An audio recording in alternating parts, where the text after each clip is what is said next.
uh, December 8th, 2008 City Council Redevelopment Agency meeting, and we'll start that with the Pledge of Allegiance. Please rise. I pledge allegiance to the flag of the United States of America and to the republic for which it stands, one nation, under God, indivisible, with liberty and justice for all. Okay, thank you. Item number 2, changes to the order of agenda. Gentlemen, changes? None. Staff, any changes? We have no changes to the order. Public, any changes? Okay. Item number 3, report from closed session. Mr. Lanzone. The one thing that we would like to report is relating to the Teamsters contract, so if Mr. Maltby could just outline the agreement that is on your agenda this evening. Okay, Mr. Maltby. Good evening, Honorable Mayor and members of the City Council. Tonight in closed session, we did discuss item 7E of tonight's agenda. This is a new two-year memorandum of understanding with the city's Teamsters Union, representing approximately 20 labor workers at our corporation yard. The two-year contract has provisions for a 3.5% cost of living adjustment in each of the 2 years.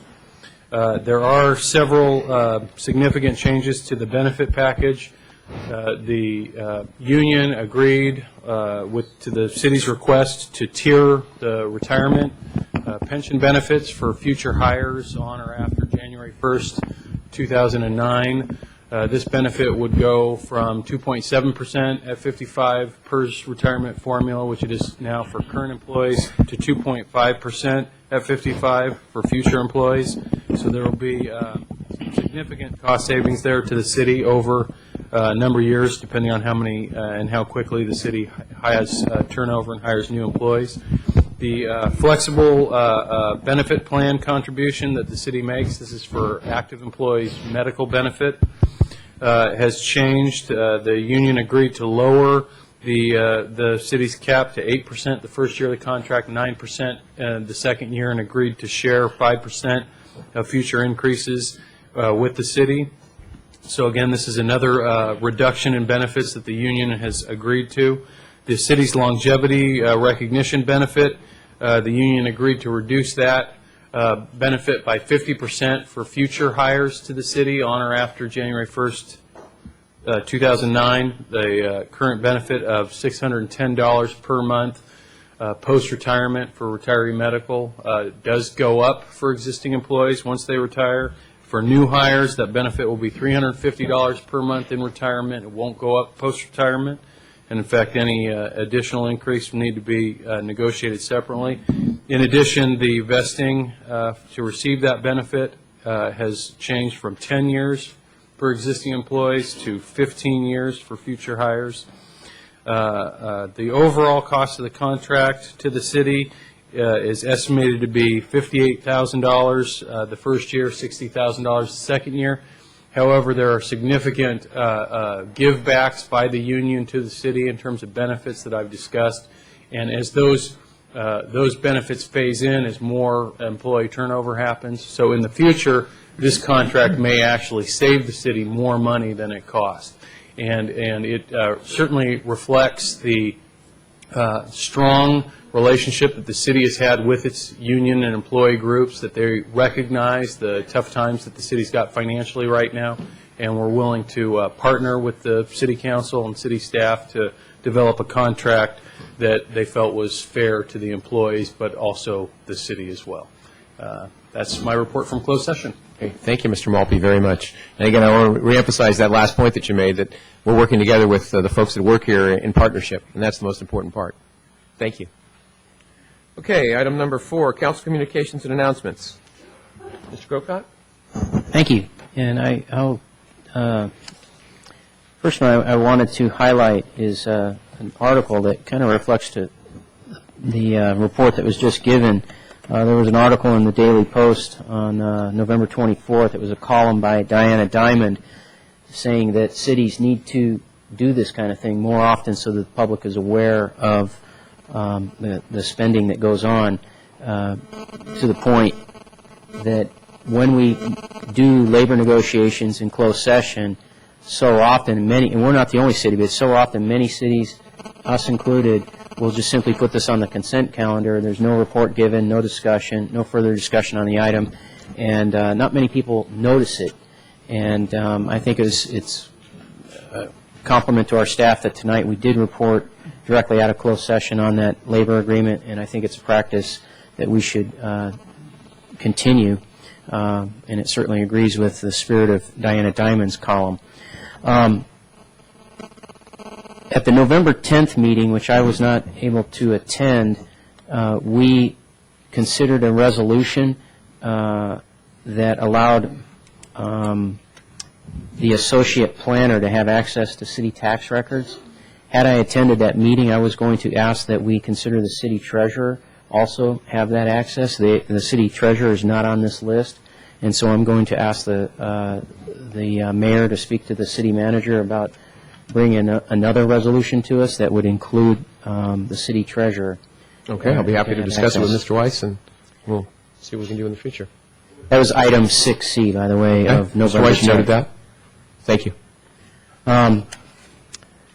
The last item that I wanted to bring to the attention of the council, and if it's fine with the mayor, ask that perhaps staff look at this a little bit.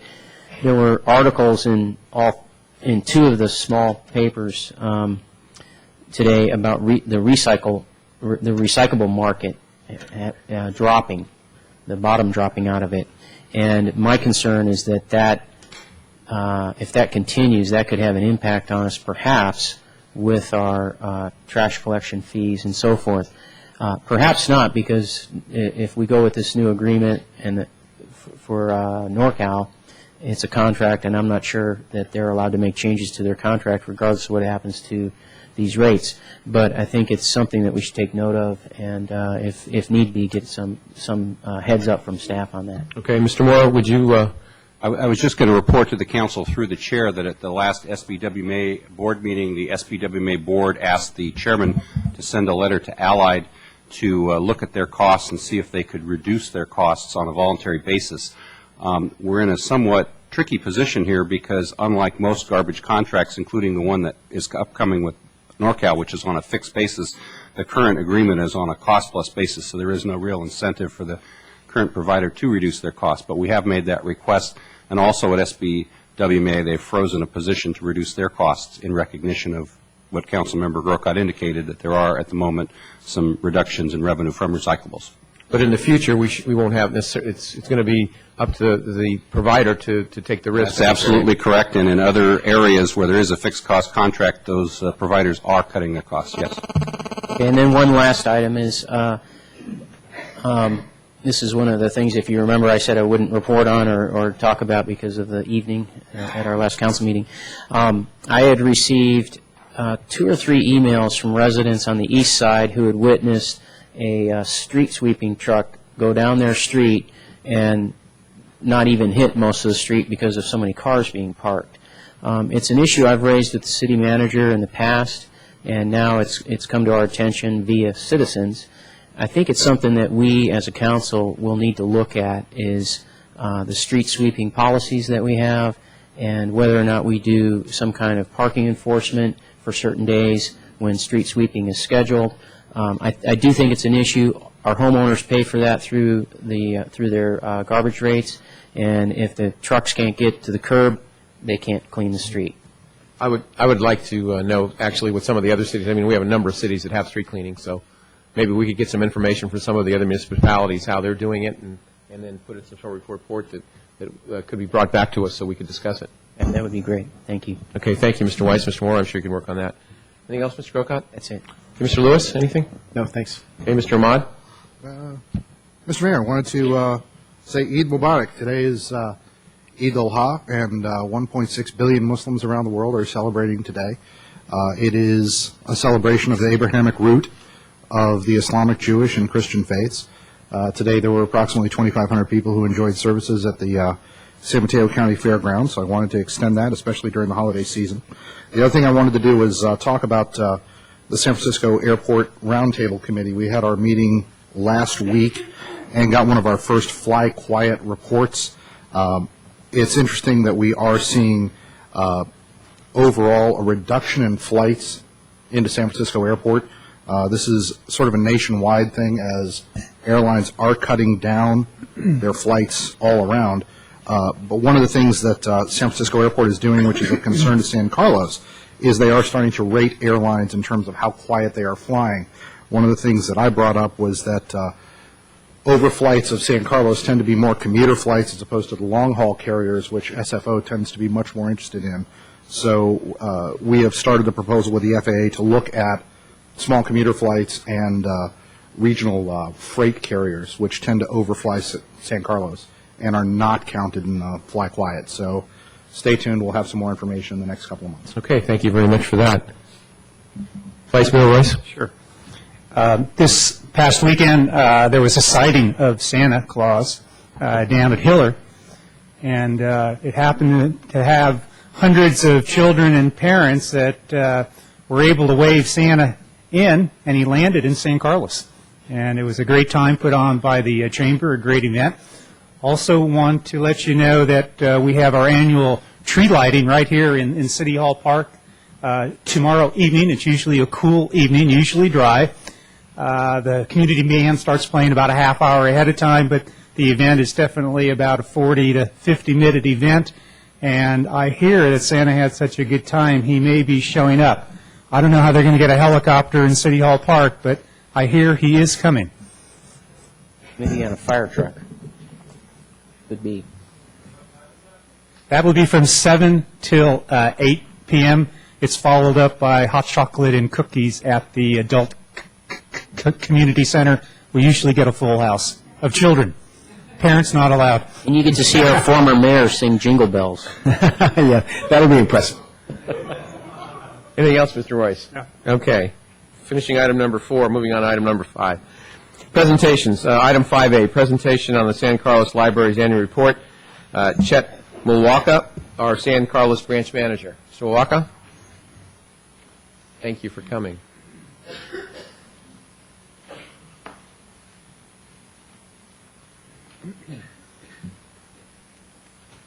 Good evening, Mayor Grizzly, council members, members of the San Carlos community. My name is Chet Mulwaka, community librarian and manager of the San Carlos Library. Tonight, it is my pleasure to present you with the annual report for the San Mateo County Library System and the San Carlos branch.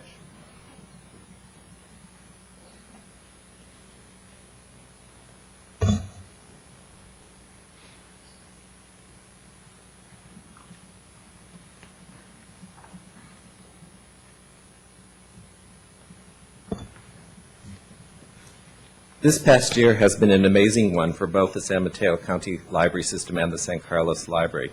Our 13 community service outlets circulated well over 4 million items. The San Carlos Library alone circulated just under 630,000 of those items. This breaks down to 23 items borrowed by each San Carlos resident this year, a very impressive total for the city of 27,000, considering that the national average is just over 7 items per individual. In comparison, the city of San Mateo, with a population of 92,000 and a new 3-story library, many times larger than the San Carlos Library, circulated 31,000 fewer items, or 6.5 items per each resident. I point these facts out to demonstrate how well the citizens of San Carlos continue to use and support our library, even though there are newer libraries nearby in Belmont, Redwood Shores, and of course San Mateo. 2 other important facts to add in terms of community support are the number of San Carlos Library card holders equals 22,308, or nearly 83% of our population. We still have about 5,000 people to get back into the library to get cards. The national average is 68%. In addition, well over 18,000 residents of all ages attended library-sponsored programs this year, held both in the library building and throughout the community, extending our outreach services. The San Carlos Library will be celebrating its 82nd anniversary next year and the 10th year in our current building at 610 Elm Street. Ms. Kate Farnham established our library in 1927, and it is the longest active branch within the San Mateo County Library System. Library staff members have begun planning a 10th anniversary party to celebrate in August of 2009, and we extend an invitation to everyone in San Carlos to help mark that milestone. However, there is no need to wait until next summer to celebrate the library. Tomorrow, the Friends of the San Carlos Library will be hosting our annual holiday open house to thank our patrons for their continued support throughout the year. Everyone in San Carlos, as well as city staff and council members, are welcome to join us. Our open house is held throughout the day and ends just in time for all to attend a tree lighting ceremony at City Hall Park. Before closing, I would like to thank specifically Mr. Barry Weiss, Parks and Recreation Director. He has been a valuable link between the library and City Hall, helping us with a number of issues, and is a great supporter of the library. Thank you, Mr. Weiss. It has been a pleasure to serve as your community librarian over the last 12 years as it has evolved from the old branch on Chestnut Street through the years in the small temporary building on Walnut Street and the last 9 years in our new building. In that short time, we have gone from circulating long-playing records to CDs and DVDs, and from fax machines to wireless connectivity. And the best is yet to come. Thank you for your time and attention. Thank you very much. Congratulations on the great success, and I'm sure it's due in great part because of your leadership and also because of the staff. So again, thank you, and please pass along our thanks to them also. Thank you so much. All right, item 5B, presentation of proclamations to Robert Lanzone, retiring city attorney, and Barry Weiss, retiring Park and Recreations Director.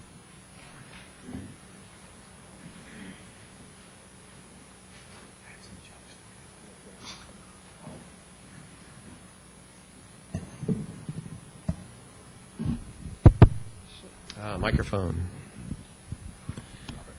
Well, it's to work anywhere for 20 years is a darn good accomplishment. And in this society today, and especially in a position of being a city attorney, I think it's pretty amazing. And Mr. Lanzone has been our city attorney for 20 years, and I think he's the dean, I think, on the peninsula of all the city attorneys. I'm not going to read all the whereases here. Well, assistant dean? I don't know. Anyway, I'll throw a few out just to have a few whereases giving whatever. His resume gave ample proof that the city not need settle its case for less than a top-notch city attorney. And he's also been the city attorney for Woodside, Pacific, and Half Moon Bay, and also obviously the state of California practicing law. He's been a member, there was no hung jury about Robert J. Lanzone's appeal among his closest colleagues and friends. He's respected and appreciated for his honesty, integrity, passion, humor, and intelligence. And, you know, just on a personal note, I've only been doing this for 3 years, but I can't tell you the amount of times that he's probably kept me out of trouble up here, let alone the other members of the council. So, Bob, as I said, I'm not going to read all this, but just know that on a personal note, and certainly speaking for the rest of the council and the rest of the staff and all the citizens of San Carlos, we really appreciate all the things that you've done for us and wish you good stead in the future.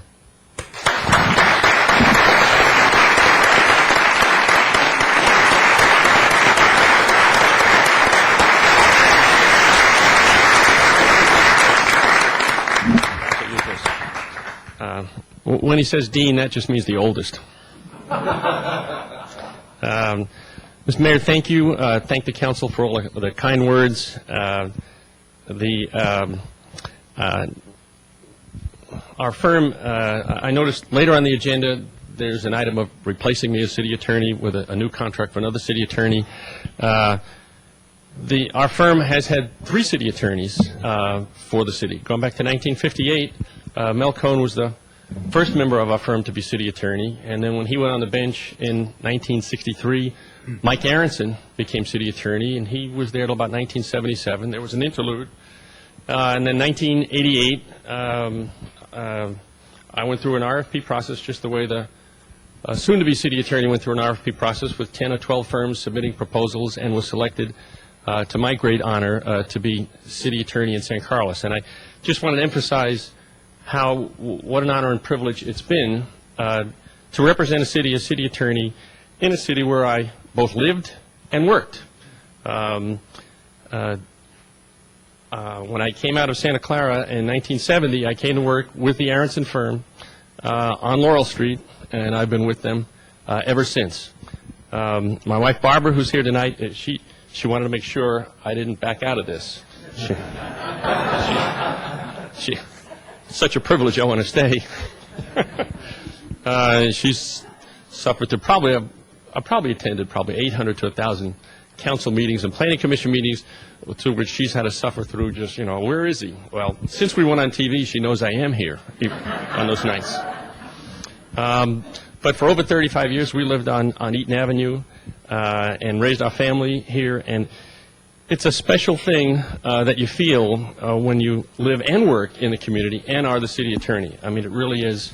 It does give you a special feeling. The city does have a certain importance among your clients. You just want to make sure everything turns out right. So I'll keep I see we have a pretty full house tonight, Mr. Mayor, and a long agenda. I'll keep my remarks brief. We have an event coming up on the 16th, and I'll be going on much longer at that time. Anyway, thank you very much, Mr. Mayor. It's been a privilege. I turn the microphone back over to you. Thank you, Mr. Lansing.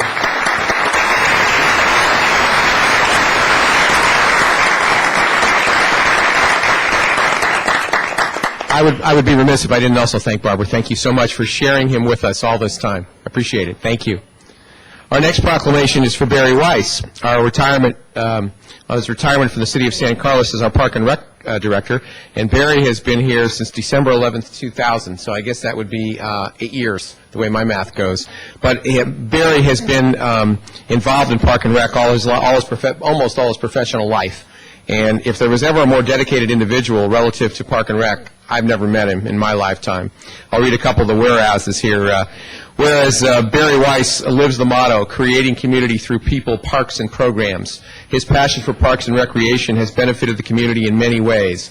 Renovations of Loyola Park, Arguello Park, Hillcrest Circle Park, Burton Park Playground, which is the first truly inclusive playground in San Mateo County, with disabled children able to access at least 70% of its features. And I think that alone would be a great legacy. And the development of the first ever Parks Master Plan for San Carlos. The Parks and Rec Department has won 13 statewide awards, 14 district awards. He created the Park and Recreation Foundation of San Carlos and raised over $500,000 in private sector funding for the Burton Park Playground project. Barry is one of those gentlemen that every time you see him, he's got a smile on his face because he truly loves what he does. And we should all be so lucky every day of our lives to get up and get to do what we love to do. And Barry, on behalf of myself again and staff and the council members and the entire city, all the citizens, thank you so much for all your service.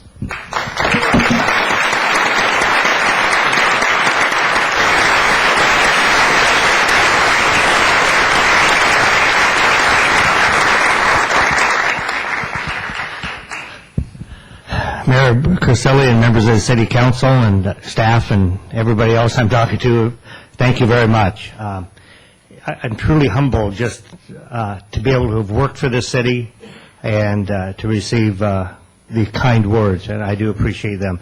Like Bob, I also lived here when I worked here, and it's a wonderful community.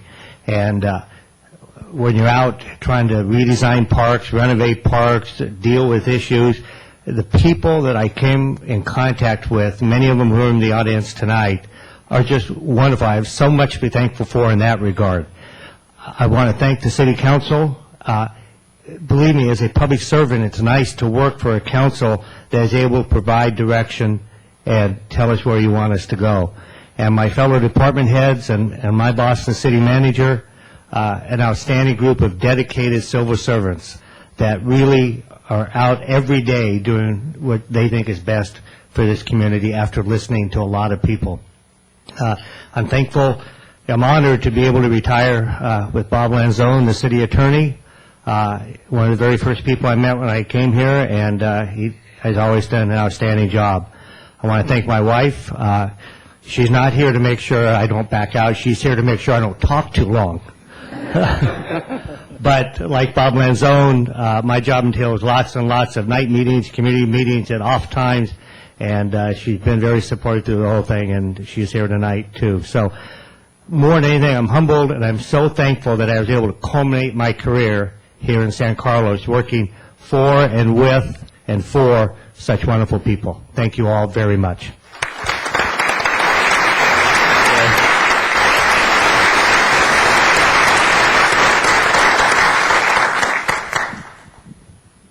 Also, Ann, thank you very much for sharing him with us for all this time.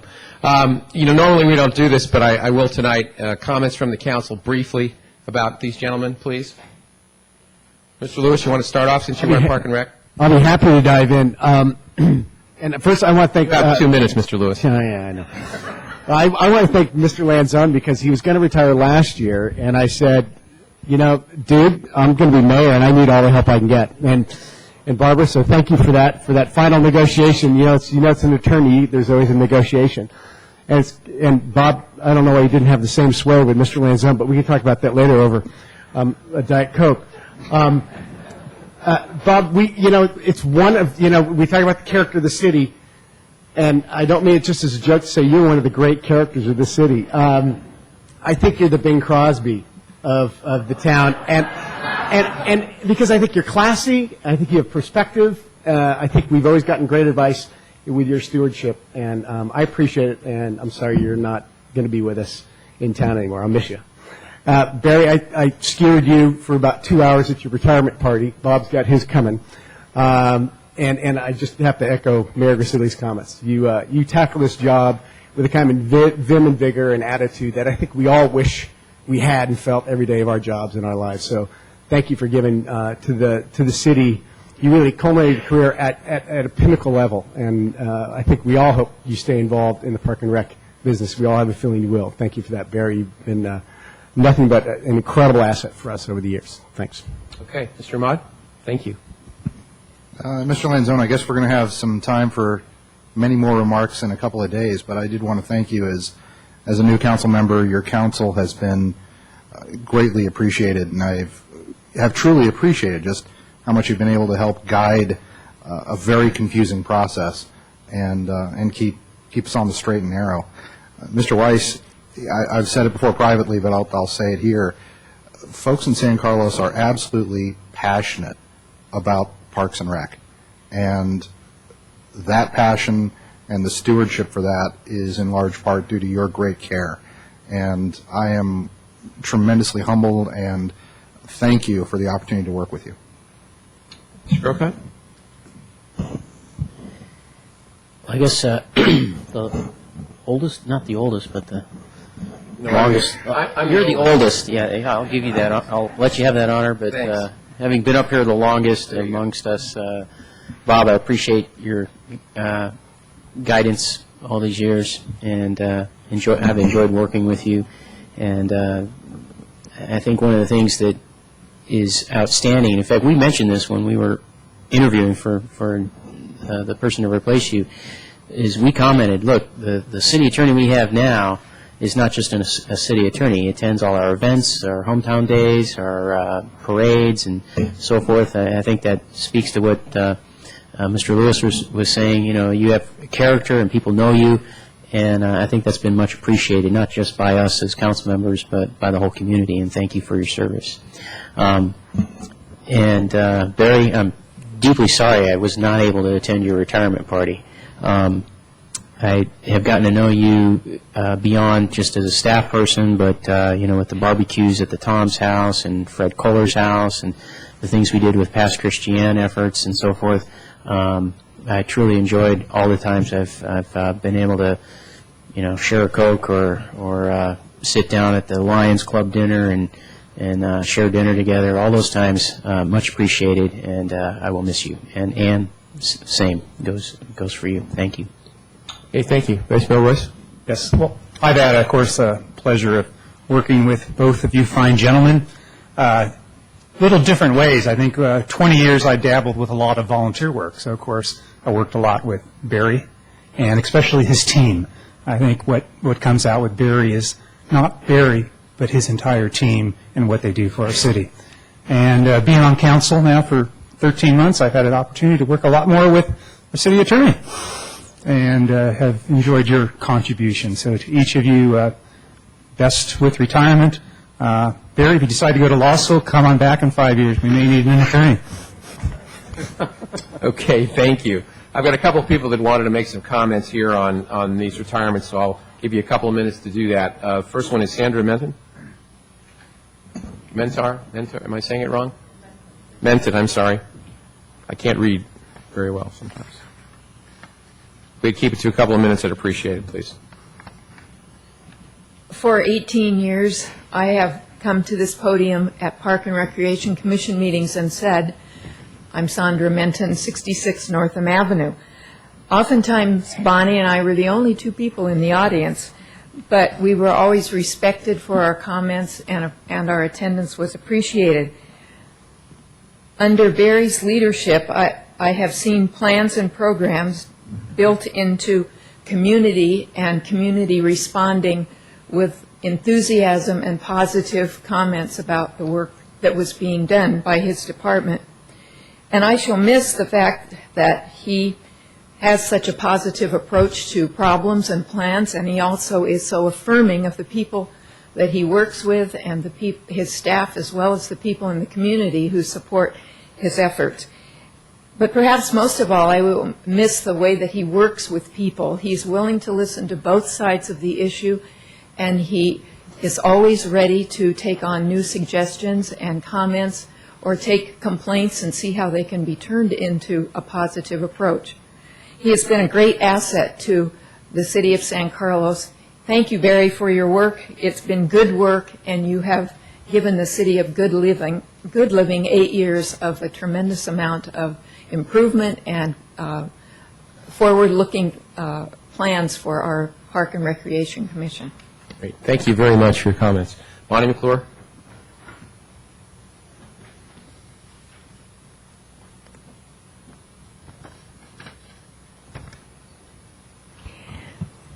Sitting in the audience watching Barry work with different people that bring their problems and issues to the commission, I could relate because I used to be a coach in softball and soccer long before he came to us, but I know the same feeling those coaches had when they appreciated how he worked with them and the use of fields and trying to improve our fields. And as a Sierra Club hike leader, I appreciated his work to get us more trails and his cooperation with our trails committee. But just as a plain San Carlos citizen, I mostly appreciated him doing what I've been asking for years and years, and that is form a foundation for the Parks and the Recreation Department. The foundation will go on for years after he's left us, and I hope every citizen will remember to donate some money once in a while to that foundation. Thank you, Barry. Thank you, Bonnie, for your comments. Moving on to item 5C, we have another presentation of a plaque to retiring Park and Recreation Commissioner Cecily Harris upon her 9 years of service to the Commission.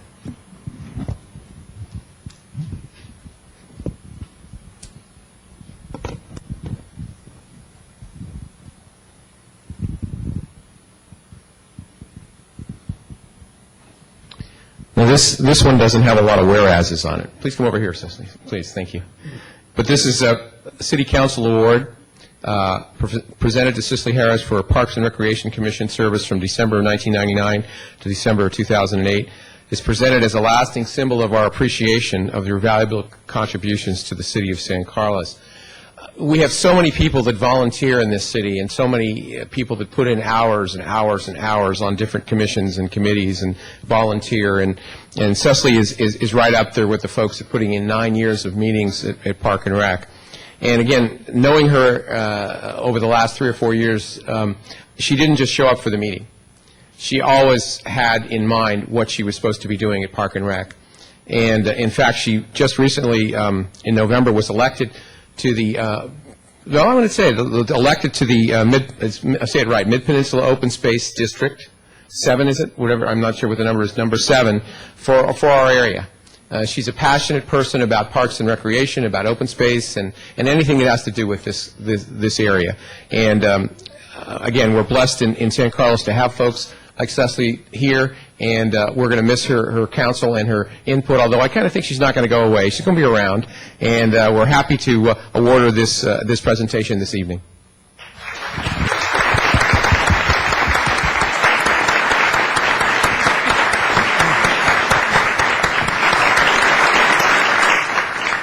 Thank you very much, Mayor Grisilli and Council. Thank you for appointing me 9 years ago. It's been a joy. I've learned a lot. I've enjoyed myself. Met a lot more people in the community. I also want to thank Barry because he's been a great mentor in the Park and Rec field for me. Learned a lot from him at the commission meetings. And I want to thank, commission members. There's a past commission member up on the council, and I want to thank you, past commission members and current commission members for making it fun to be here the first Wednesday of the month. And, of course, 2 very important community volunteers who I think came to nearly every meeting I was at, Bonnie McLaren, Sandra Menton. You've been fun to work with, and I hope to continue working with all of you. Thank you. Thanks. Congratulations again.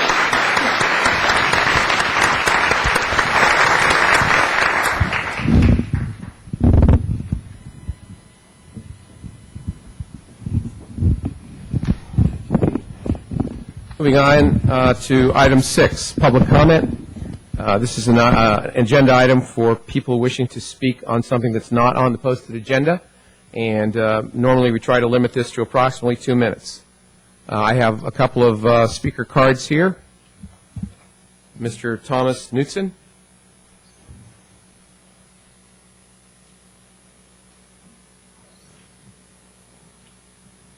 Good evening, council members, Mr. Mayor. I come before you tonight to issue a retraction and an apology, so it is my good fortune that there are so many San Carlins here tonight to hear me speak. On October 27th, I came before you to speak out against any new residential development within our industrial area. In particular, I spoke out against a plan to develop a 4-story condominium complex on 767 Industrial. I felt that any new residential development along the 101 corridor would wipe out the neighboring industrial community. I made up a metaphor for you to illustrate this point. Residential, I said, is like a virus. Once you plant it, it will spread forever. Later, when I reviewed what I had actually said, it was clear that no matter what context you take this statement in, it actually means something different than I had intended. I would therefore like to retract this statement and issue a new revised statement which more accurately reflects my viewpoint. New residential development within an established industrial area will serve as a catalyst for the transformation of the surrounding industrial area away from industrial uses. So, enough of the formalities. The real reason why I am here. A number of residents have told me personally that they are upset with this statement, and rightfully so. So therefore, I would like to apologize to them and to the city.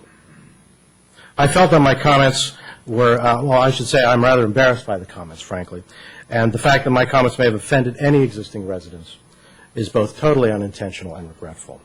In conclusion, I'd like to say that I believe that there are a number of East Side initiatives that East Side residents and business owners alike can support and work on together, and I'm committed to doing exactly that. I thank you for your time. Thank you, Mr. Knutson, for your comments. And the next speaker I have is Pat Bell. All right, Pat. I'm sure you'll have some comments later on another item.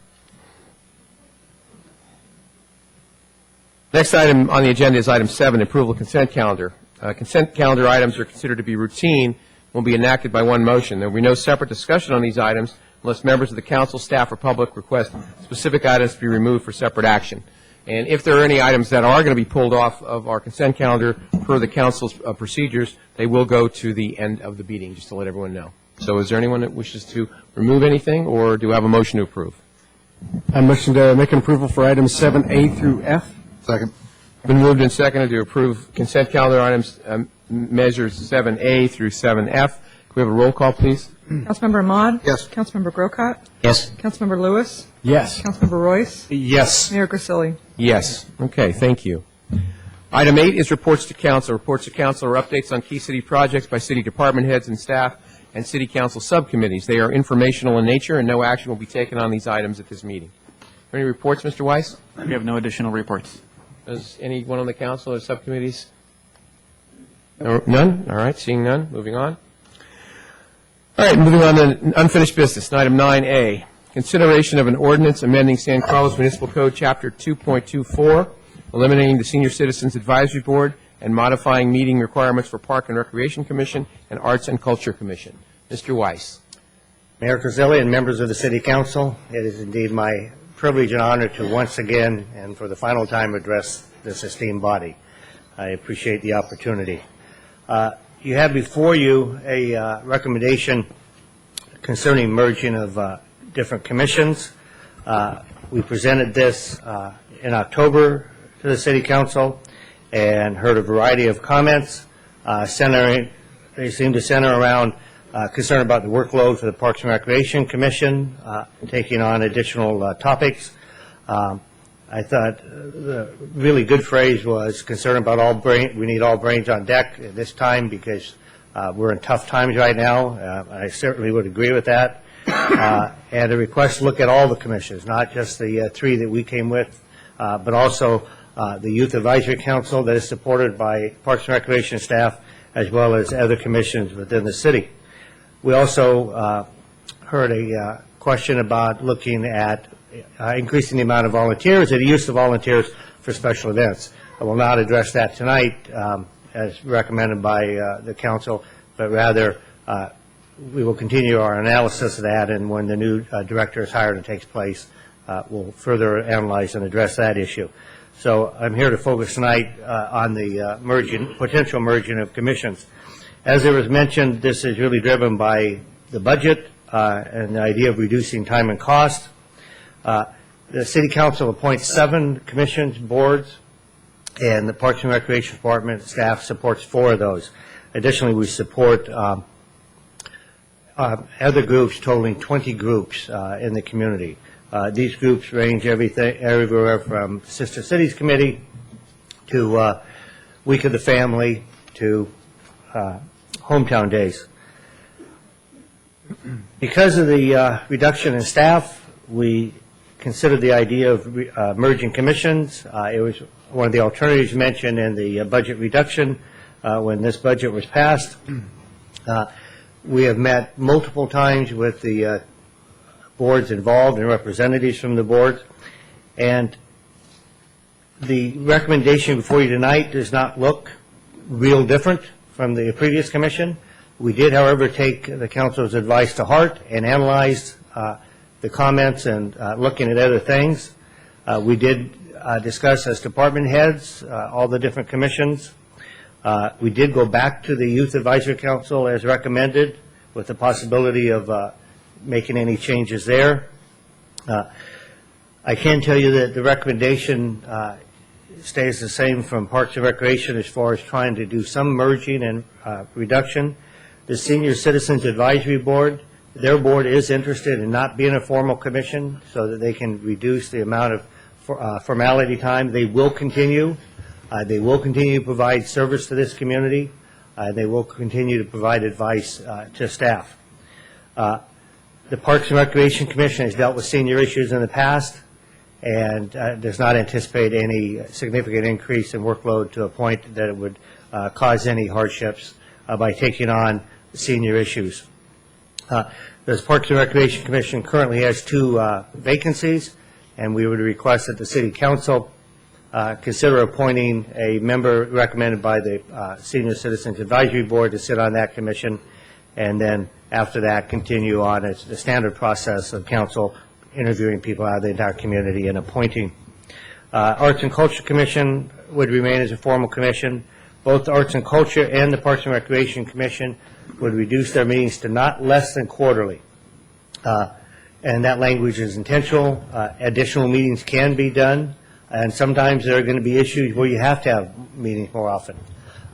We will try and be efficient with our time and meet quarterly as often as possible. We did talk to the Youth Advisory Council. They discussed it at one of their meetings. They are looking for ways to save time. As mentioned, it is important to meet monthly with this group. And they don't meet monthly because they don't meet over the summer. This is really a leadership development program for the Youth Advisory Council. They get trainings in organization and communication skills and build assets as they do all that.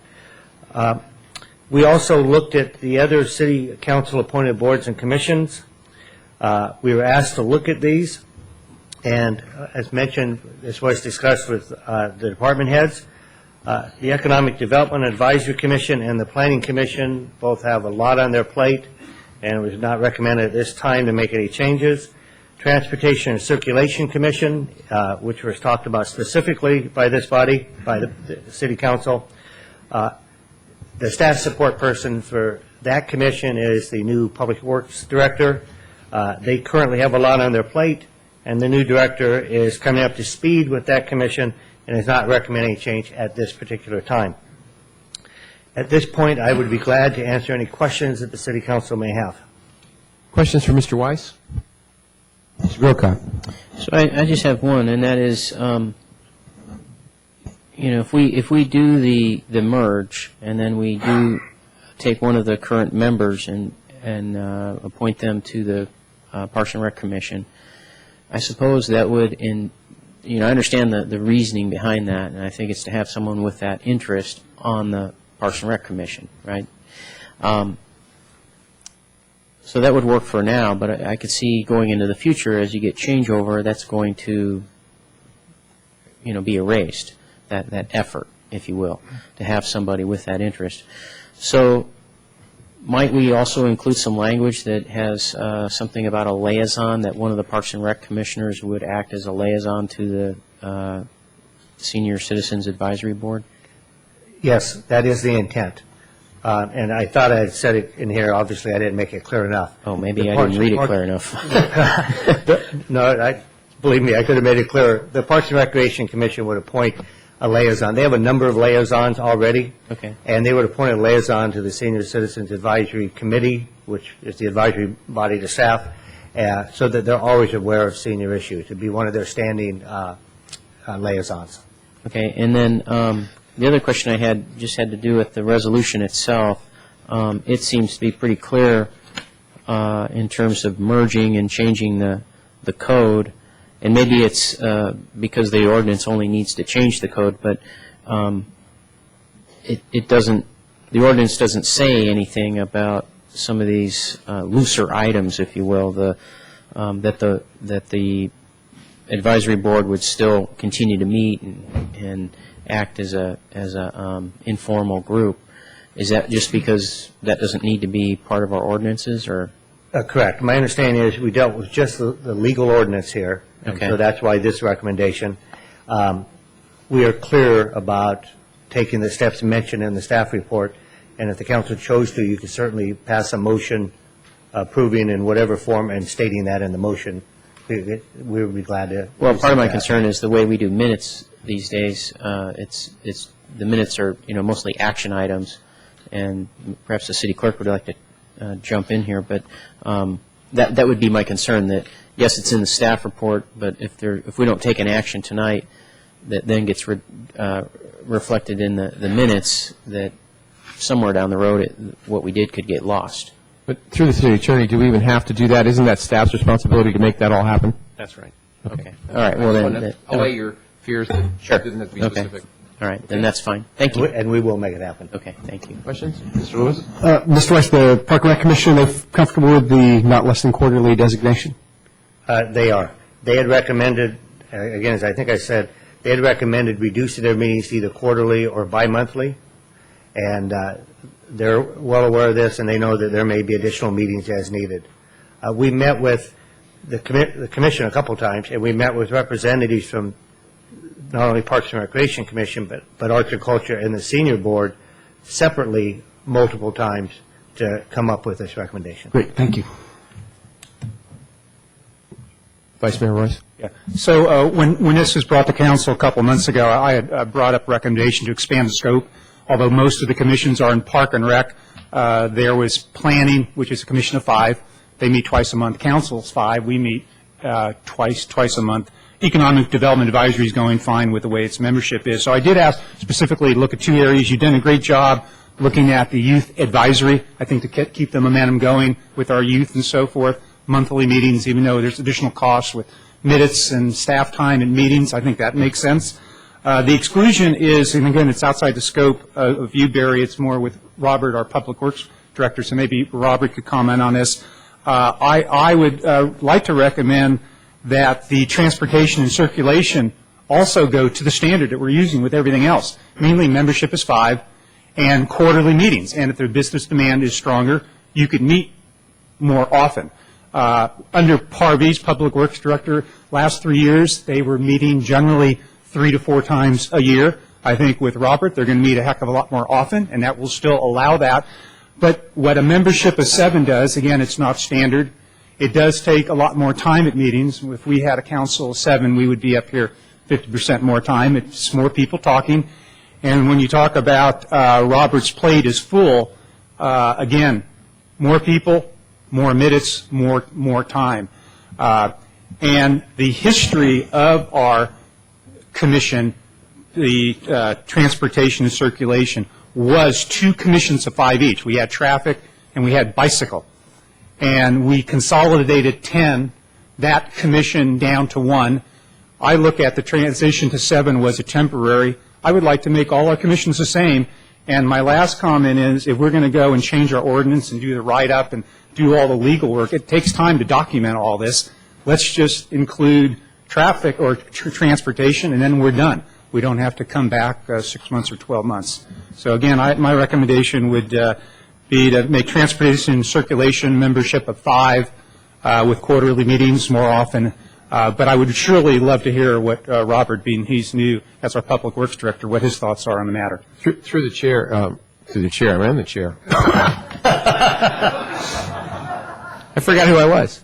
Mr. Lanzone, could you make a comment before Robert comes up and speaks? Because that's not technically on the agenda.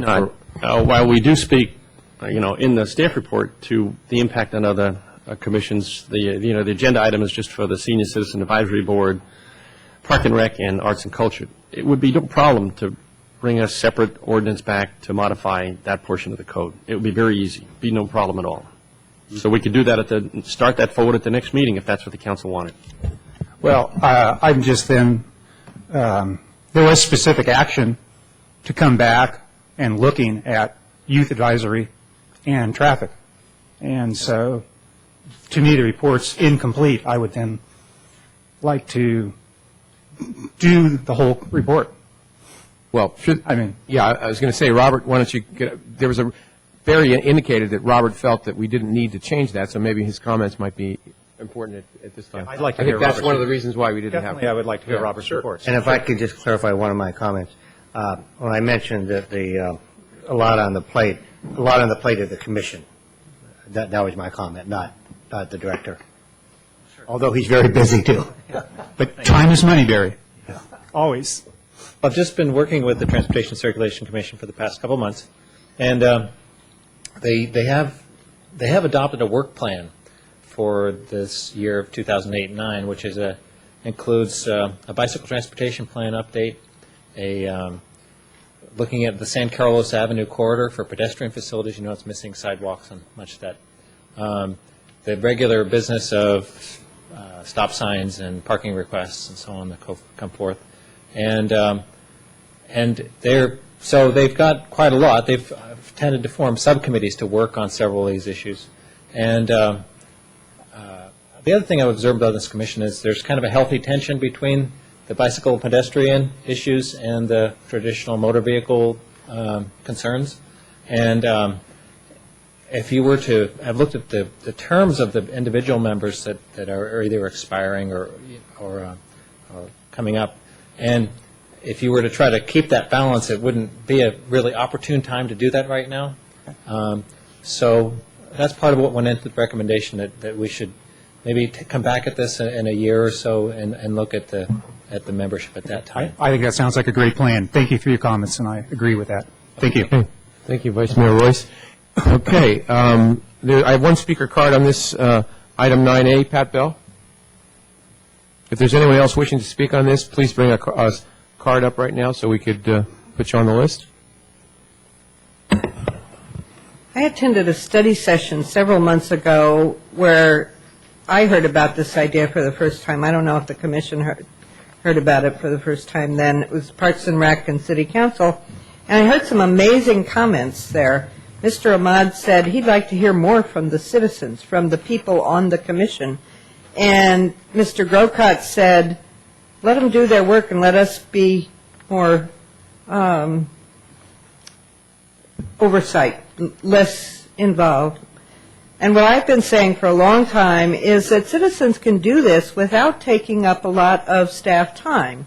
The Natural Resources Task Force demonstrated very clearly with their 44-page report that 14 or 15 citizens with no staff involvement can do an excellent job.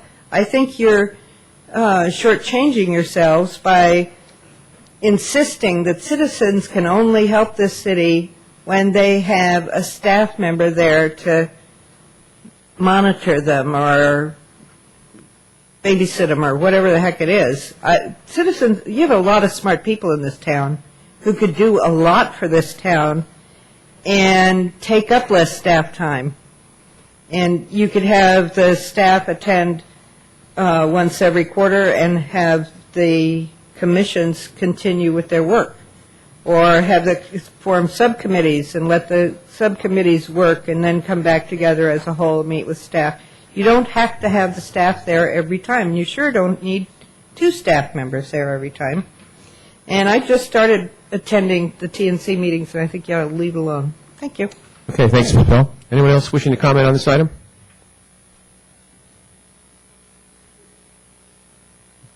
I guess it's not on this item.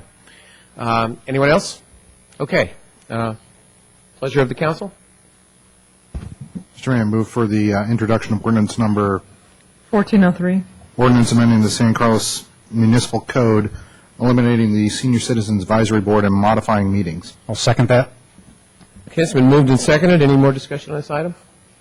Seeing none, Ms. Bowen, could you have roll call, please? Councilmember Ahmad? Yes. Councilmember Grocott? Yes. Councilmember Lewis? Yes. Councilmember Royce? Yes. Mayor Grisilli? Yes. All right. Okay.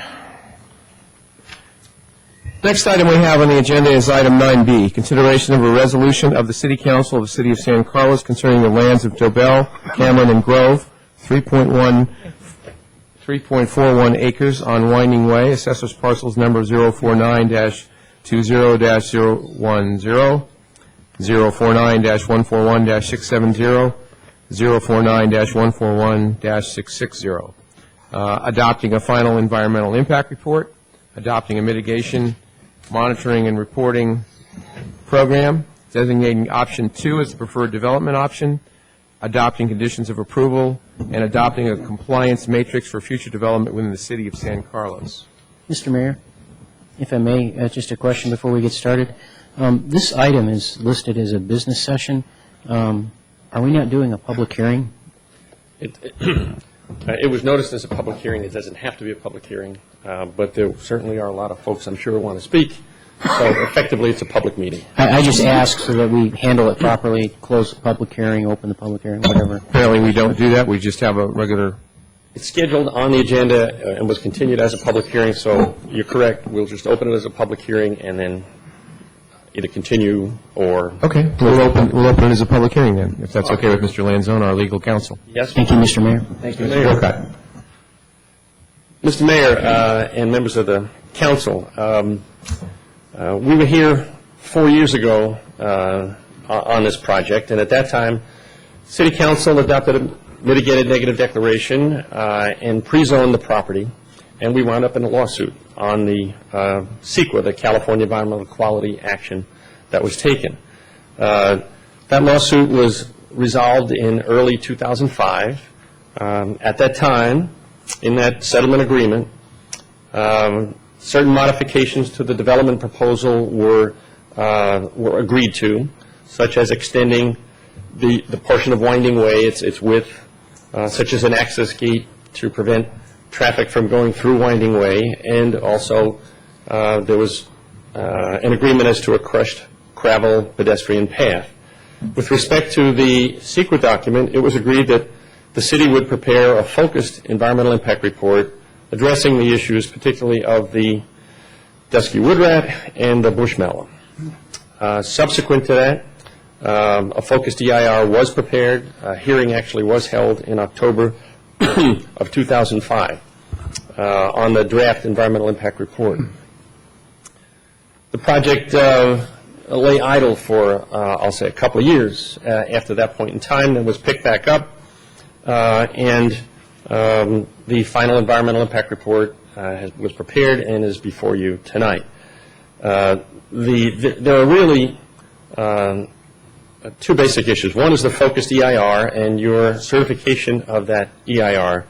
There's a tax agreement and there are other issues, but they all flow from your approval and certification of the focused EIR. There have been issues that the focused final EIR was circulated to Fish and Game, it was circulated to Water Quality, it was sent to the Army Corps of Engineers, the three agencies that would have the most interest in this particular project. We received no comments, although I do note that Fish and Game was consulted with respect to the report that was done for the final EIR. We have received letters from the developer's attorney, from the attorney representing the Alliance again. Matter of fact, we received one at, I think it was 4:45 tonight, from the attorney for the Alliance, one that I haven't read, but our special counsel, Rick Jarvis, who's here tonight on the CEQA issue, has gone through. Of the issues raised, in particular with respect to recirculating the final environmental impact report, there was one issue that was of concern to us, and that had to do with the increase in population, if you will, or at least of the nests of the dusky-footed wood rat. The draft EIR indicated there were maybe approximately 8 nests on the site at the time it was looked at, and that was 3 years ago. And then approximately 2 years later, when the report was done for the final EIR, they showed something like 60 nests on the property. There is an issue if there is an issue with respect to circulation of the EIR. If there's some change in the circumstances on the project that might lead to additional comment, then there's an issue perhaps recirculating that to the state clearinghouse, and they would send it out to all agencies and the public. It's a close call, but we're well aware that there was a lawsuit last time, and we can probably look forward to some form of lawsuit either from the folks opposed to the EIR or from another source. And our advice to the council is, in considering the EIR, to send it back to staff at the end of the meeting, in addition to whatever other actions you take, that in all probability the final EIR should be recirculated, and that we would come back at a future date for further hearing.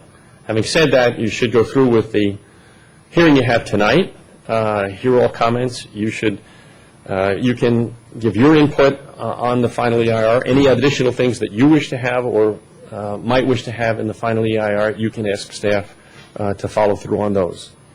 And that would be our direction to council, and we would now have a presentation by staff of its report. If there are any questions? Yes, I was going to say, any questions to Mr. Lanzone? Mr. Lewis? This time. Okay. Thank you. All right. Ms. Nelson? I'll bring my whole pile. Need a forklift?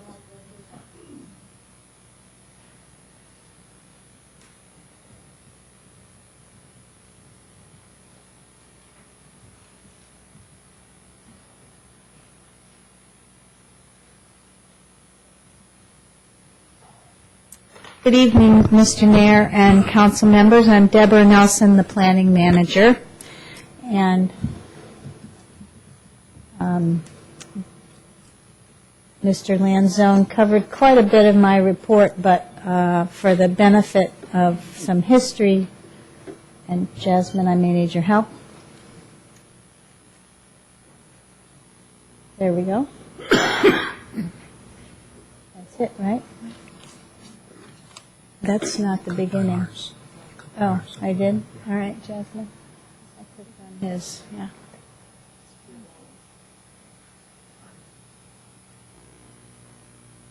So, that one's all right.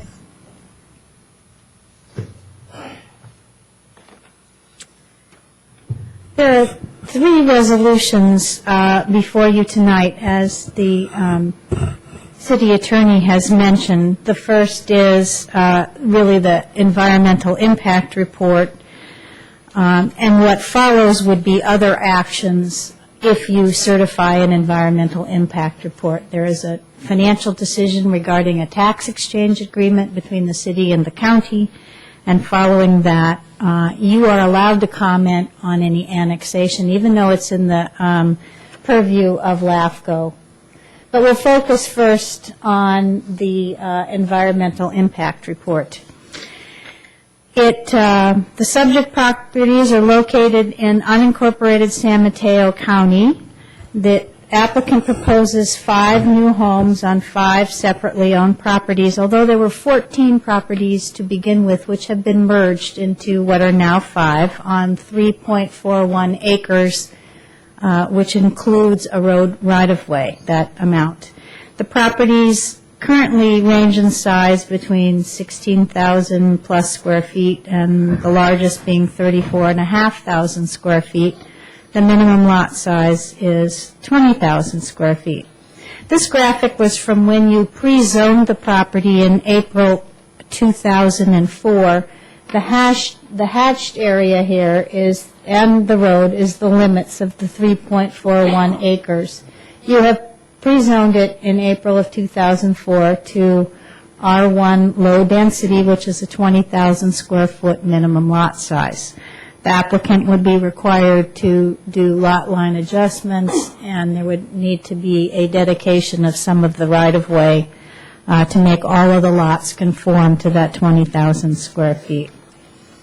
Visually, this is looking from the hairpin area in the road back north towards Chesham Avenue. This house is one of the houses on Kings Court from the Hyde Park development. And then Chesham and the houses in the rest of the unincorporated county are beyond, kind of in the sunlight there. This picture is from the northern part of the road. It's looking west, but it's from the upper part of Winding Way, which comes through. It is, you can see why it gets its name, many hairpin turns to get there, in a very narrow road, but past the gate. If you're standing there in the sun, you look over at a lot of the Kings and Queens Court development. There were considered in the draft EIR, it has always been an application about annexing a piece of property, but in order to do an evaluation of what that means environmentally, the applicant was asked to present some optional site plans. One option, not preferred by the EIR, had homes, and I'll show a map of this a little later in the presentation, was 5 homes constructed on the lower part of Winding Way, driveway access requiring bridges, and the EIR concluded that the riparian habitat would be impacted and could not be mitigated. So this is the area I refer to as the lower elevation of the roadway. This is the upper elevation. The picture that showed the sun looking towards Kings and Queens Court that way was taken from about this location. So 3 of the houses in option 1 required driveways across riparian habitat. These other 2 parcels did not. The second option 2, located away from the creek, proposes driveways of those same 3 houses from the upper hill in this location, and this location, and the EIR concludes that there is not an impact to the riparian habitat by the location. It does note that there will be grading required, and that those kinds of impacts would be covered within the grading and dirt haul permits, which are future decisions and evaluations looked at by the council. Oh, gee, our little yellow part moved, sorry. This red area is, the dotted line shows the road. The yellow should be coterminous with this portion of the red, which indicates that that's an area of winding way that is now within the city limits of the city, although the rest of winding way is in the county. And this part, this yellow part of winding way, if you move that slightly to the left, became part of the city on the development of the Kings and Queens Court, known as the Hyde Park subdivision. And that is germane to the annexation policies, which I'll get into. But that piece of winding way, although it's not developed, it's still dirt or gravel, is within city limits. As Bob mentioned, the environmental analysis was a result of the settlement agreement. It acknowledges that the housing pads are not, although they are generally known, they're not precisely known, so it really looks at the impacts from what we know at this point in the analysis. And it focuses on the biological species of concern, the dusky-footed wood rat, and the bush mallow, and then also addresses the western leatherwood, which is known to occur in these habitats. So we created these development options so they could look more specifically at mitigation measures, and the mitigation measures are designed to provide standards to completely mitigate impacts once location of building pads are determined. The biological resources it evaluates, the bush mallow, the dusky-footed wood rat, and any potential for other sensitive species. It acknowledges that the precise biological impact should be determined at the time the development application is before the city. So the difference between the draft environmental impact report and the final environmental impact report suggests that there be surveys at the time that we get precise development plans, because these are organic species. They move, they propagate, and so it does suggest in those mitigation measures that these surveys be updated, and if a project is ever to be built there, that those mitigation measures are in place for 3 to 5 years with annual reports. We have suggested that those be done under the tutelage of professional biologists that are paid, monitored by us as staff, but paid for by the developer. And those mitigations would be required through a master development agreement, which I'll get to also as an additional condition of approval. Finally, IR recognizes that there could be significant biological impact. It recommends mitigation measures that call for pre-construction surveys, that the measures address sensitive species that were, and that those be prepared in consultation with the California Department of Fish and Game, who are also consulted in the preparation of the environmental reports. And it concludes that with regard to biological resources, that if the implementation measures are enforced, that the impacts will not be significant. Although it's not precisely the intent of the environmental impact report, traffic was also addressed. We had a mitigated negative declaration back in 2004 when the then council pre-zoned the property. It concluded that there would not be an impact from full build-out of Devonshire Canyon, nor would the Winding Way proposal of 5 new lots create an additional hazard. And there is a gate proposed that it's gated at both ends now. There's also a gate proposed by virtue of the settlement agreement and the South County Fire, now Belmont San Carlos Fire, has said that that does not pose an issue for them in terms of access. In fact, they prefer that all of Winding Way, the entire loop of it, be improved and no cul-de-sac be placed, but so that we have access from both sides. Cumulative growth, there's been you've had many comments in letters about cumulative growth. Much of this is based on what was reviewed in the environmental document that was prepared when the annexation policies were put in place in 2001. It evaluated the number of acres both in the city and the county that could be developed. This graphic represents the blue is what's in the county. You've also probably seen lots of letters and comments regarding and questions about why we made the decision, you made the decision, or the previous council made the decision that these are 20,000 square lots versus what we do in other parts of the community where you can see these areas where houses are clustered and then broad swaths of open space occur, private open space occur next to them. The difference being in these larger areas, there were big pieces of property previously undivided. And in that case, our subdivision ordinance and our general plan says they need to be big pieces of property that get houses built on them. And in fact, they should be clustered so that you retain parts of it for open space and don't build on the hillside areas and steep slopes.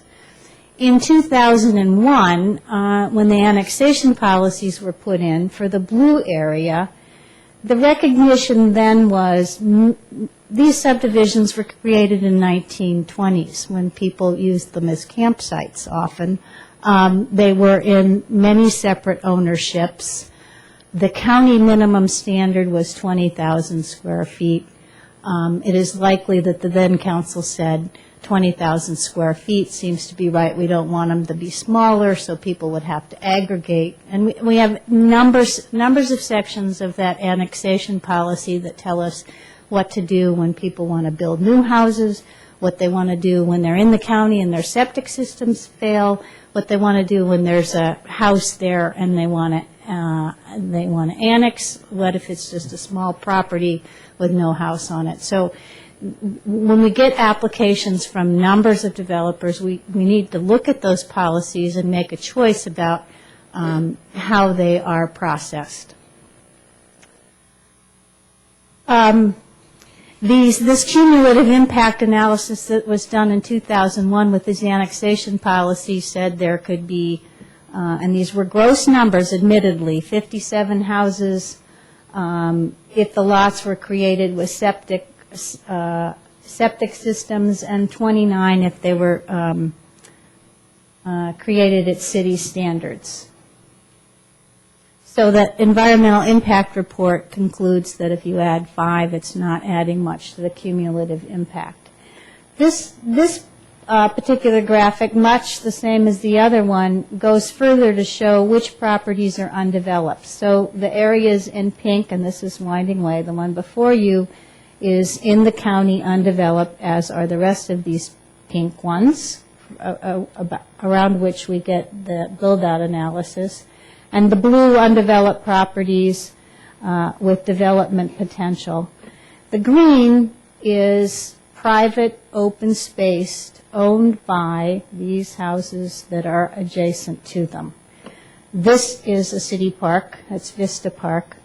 I'd like to point out, because this graphic is easy for me to do it, is when we talk about a little later in the report, there's a recommendation that a trail easement be required about this point on the outermost parcel. That trail plan was developed in 2007 and adopted by the council, and it anticipates that someday we might have a trail system that connects Vista Park through all of this private open space back to Winding Way and gets us into the rest of the community. So with this proposal, a condition of approval would be for a trail easement. Back to the chronology, you approved the pre-zoning in 2004, and with that a mitigated negative declaration, and that approval has not been overturned by the lawsuit that was initiated in April of 2004. The mitigated negative declaration identified the potential for the existence of the dusky-footed wood rat, but didn't discuss the bush mallow. So that's what the FEIR now looks at. As Bob mentioned, it did talk about how wide the settlement agreement talked about the width of the street, the need for a gate, a crushed gravel pedestrian path, and the focused EIR. After the public hearing in October of 2005, there was another study done. This is the one that the city attorney mentioned about additional findings of wood rat nests. And in the spring, the applicant came before us and the staff and asked us to continue on with the preparation of the final EIR. And a final EIR responds to all of the comments in written and at public hearings on a draft EIR.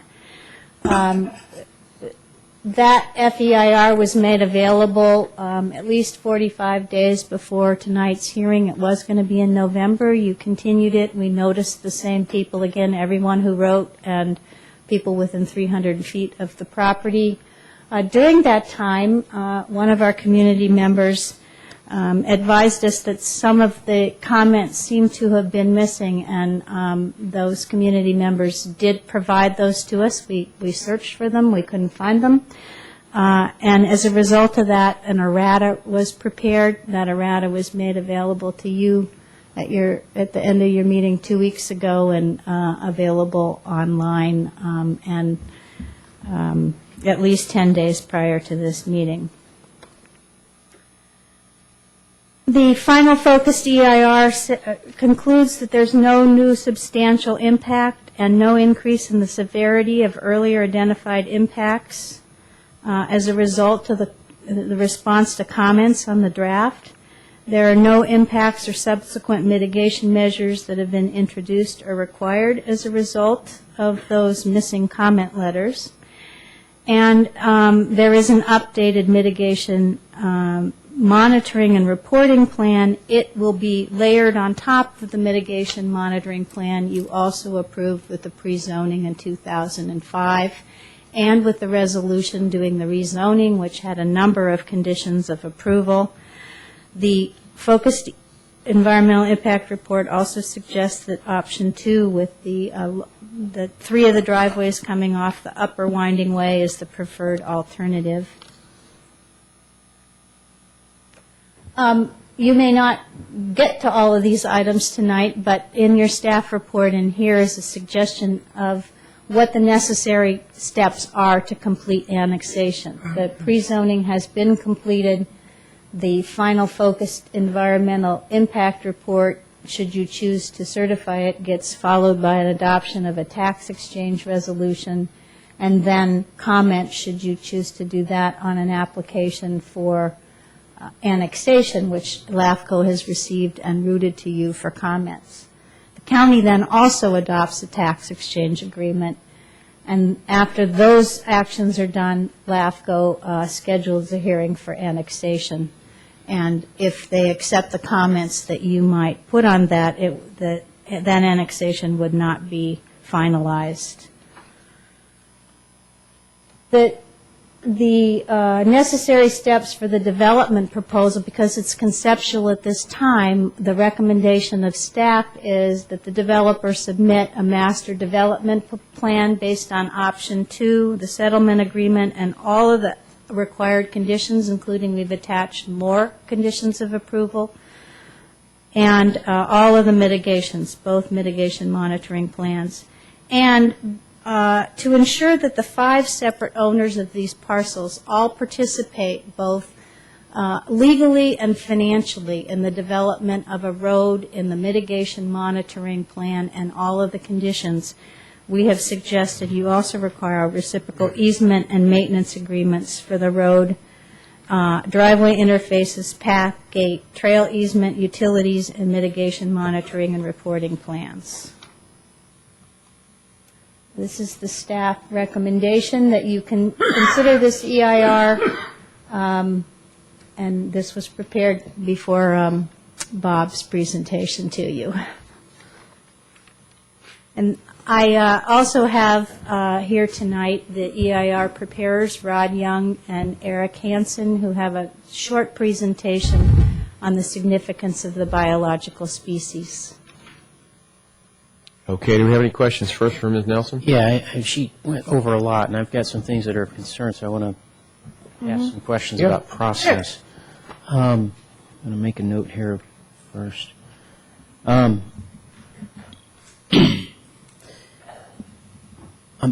just hit on the first one because it's the most recent. You talk about a settlement agreement, and then up here it's also conditions of approval for project implementation. So those we would hit on possibly tonight, or if we can't finish things tonight, at a subsequent meeting? Yes, the resolution which would adopt a environmental impact report says at the same time you do that, you should decide which of the development plans you prefer, and also put conditions on the development plan, which are these conditions of approval for project implementation. There's a mitigation monitoring plan also. Okay, because some of the, with what we have, typically when you do an EIR, and I realize this went through a different process, like when we did the hospital, we had some pretty far along plans, although they did admit that they were somewhat schematic. They were hemmed into certain conditions, and it was stated that if they changed from that very much, then they would have to recirculate and come back to us. Mm-hmm. For this, all we have is this map with, some plot plans of some houses that are pretty, it's pretty skinny in the information department.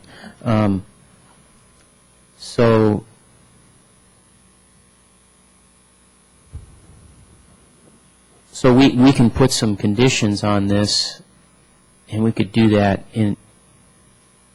from what you're saying. Yes. Tonight. Yes. And for instance, one of my concerns all along has been protecting this creek, the Riparian Way.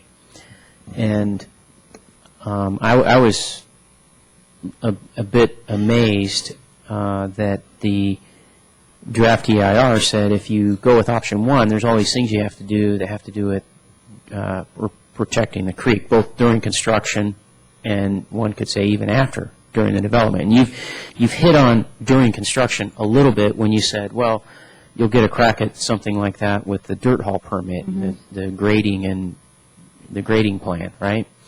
But that's just during construction. There's issues of impervious surfaces, roof surfaces, so forth, lot coverage that will be there for years and impact drainage on that site and therefore impact the creek. Mm-hmm. What you're saying is we could put some conditions down about that tonight regarding those issues. Yes.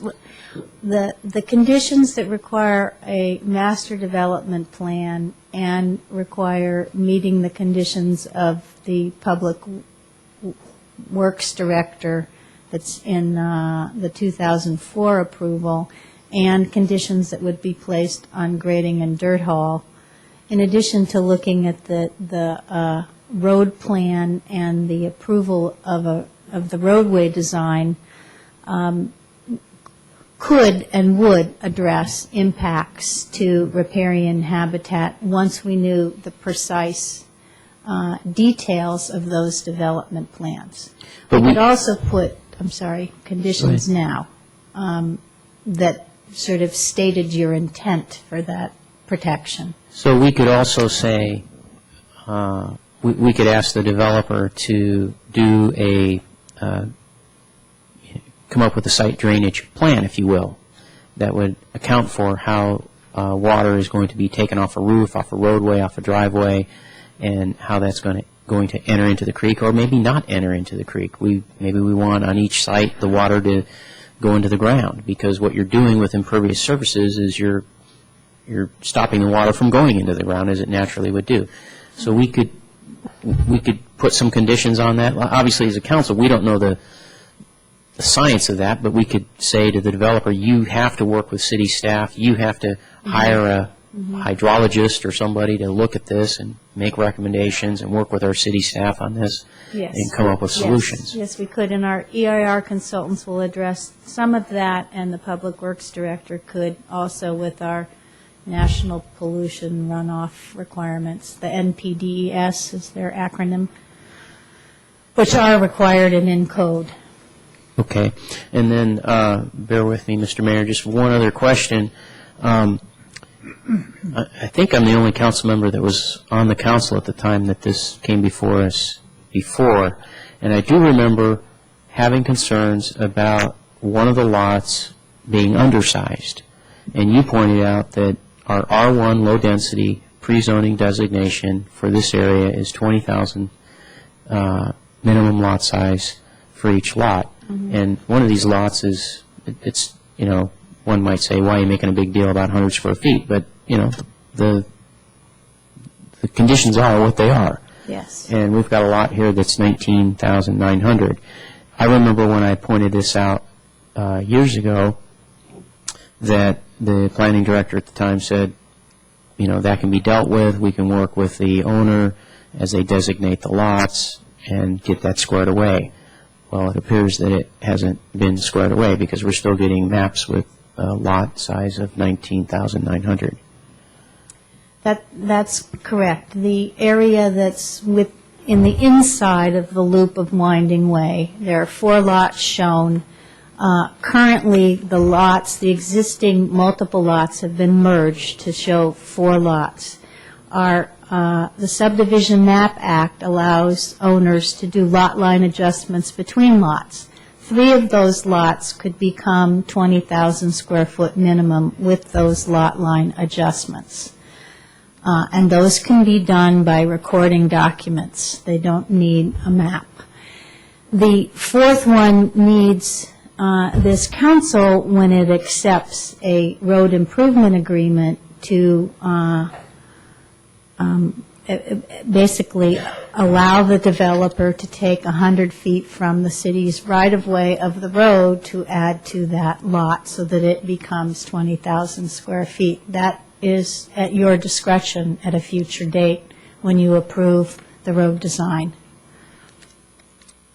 Okay. I think I understood that. I think that's all my questions right now. Ms. Nelson, this isn't going to be our only bite at the apple, though, if this was approved for whatever this evening. Mr. Grocott indicated we might want to make some changes, but it's not going to be our only bite at the apple at this. There's other processes where we're going to be able to adjust and ask for requirements from the developer. Is that correct? That is correct. By virtue of us adding these conditions that say, these are the mechanisms that you look at all 5 lots. Right, but we don't have to come up necessarily with all these great ideas tonight.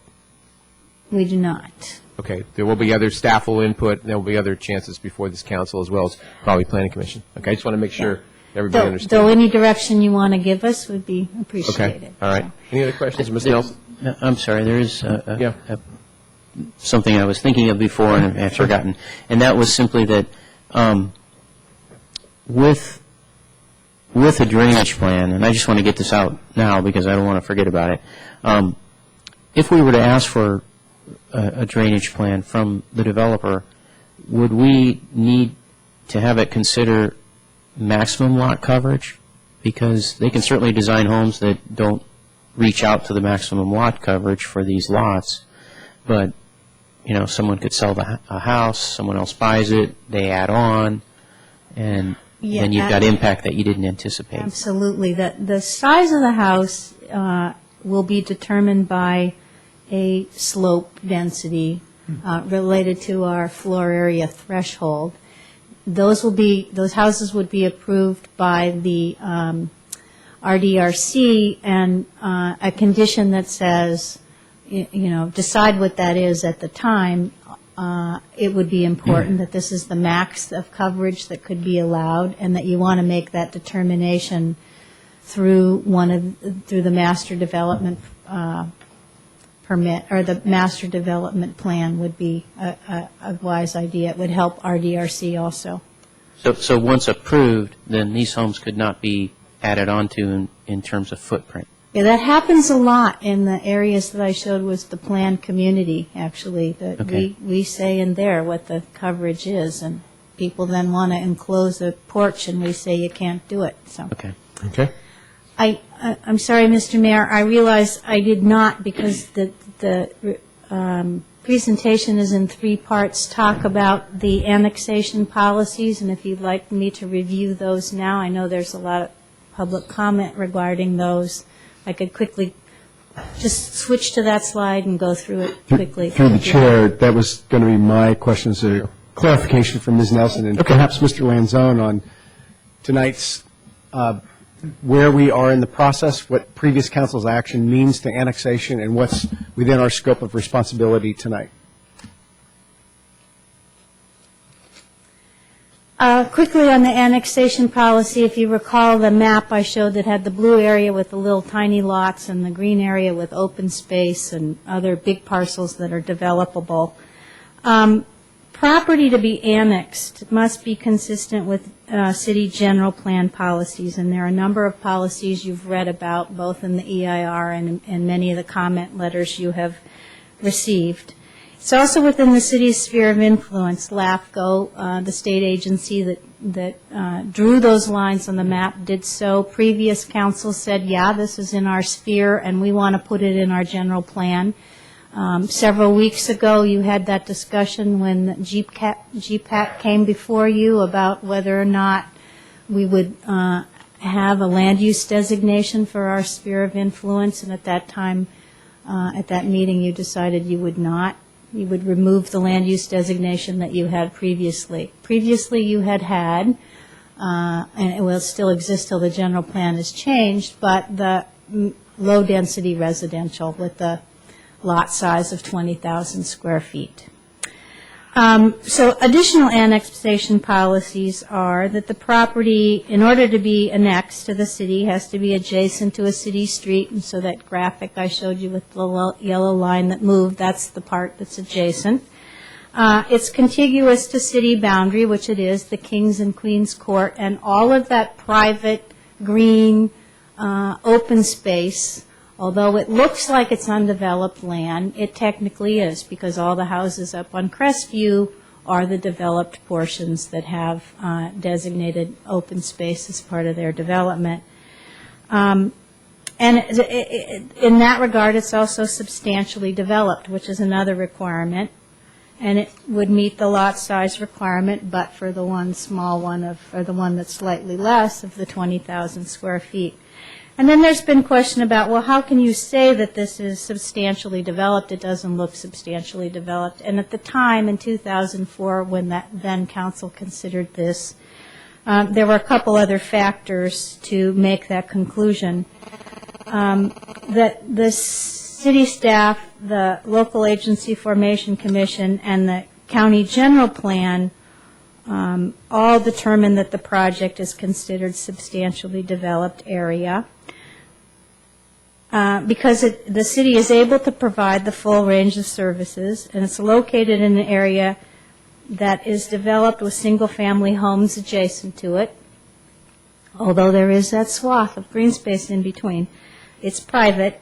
The county general plan defines Devonshire Canyon area as existing urban neighborhood, and an urban neighborhood is defined as those unincorporated areas which are primarily devoted to residential land uses and are generally functionally integrated with adjacent incorporated areas. the project area is located on an unimproved, and it is a city street, and it can be connected to the city sewer system. So those were the findings that were made in 2004 regarding why this is eligible for annexation, as opposed to our other general plan policies, which say you have to have 2 acres or more. Okay, thank you. Mr. Lewis? Through the chair, there's an issue of control over annexation as well that maybe either Ms. Nelson or Mr. Lanzone can talk about, that who actually controls the annexation process. Well, Deborah can, Ms. Nelson can speak to the issue as well, but this is a LAFCO issue. It's not a city council issue. The only issue before you again tonight is the final environmental impact report and the tax agreement. Those are the 2 things that need to go to LAFCO from the city at this point in time for the LAFCO to act. So it's not as if you have any decisions to make at this point in time on annexation itself. That's taken out of your hands and put in LAFCO's hands. And as far as the pre-zoning went, of course, those decisions were made 4 years ago, and they were left in place, and they were left in place with the lawsuit as well. So it's not for this council's, it was made by a prior council. Thank you. All right. Any other questions for Ms. Nelson? Okay. Okay. If Mr. Jones would like to speak, but no more than 8 or 10 minutes, and I will emphasize 8 or 10 minutes. So hopefully you will be very succinct.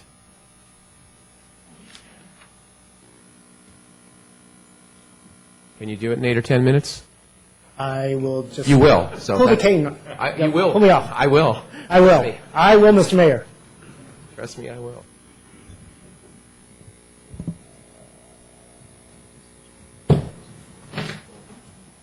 Mr. Mayor, members of the council, and members of the public. My name is Rod Jung with PBS&J. At the time we prepared some of the earlier environmental documents, we were EIP associates. My remarks tonight are fairly simple and very straightforward and intended to just help provide some context, primarily for some of the new members of the council and some of the public members who haven't participated previously.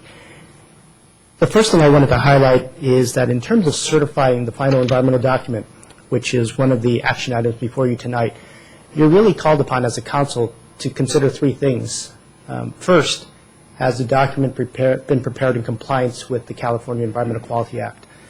Second, has that information been reviewed by yourselves prior to making any kind of decisions regarding approval or rejection of the project? And then finally, for you to consider whether the environmental document reflects the independent judgment of the city. Going back to the first point regarding the compliance of with the California Environmental Quality Act, we're really obligated to do a good faith effort to present the information about the potential environmental impacts associated with the project and to identify reasonable, feasible mitigation measures. As your city council,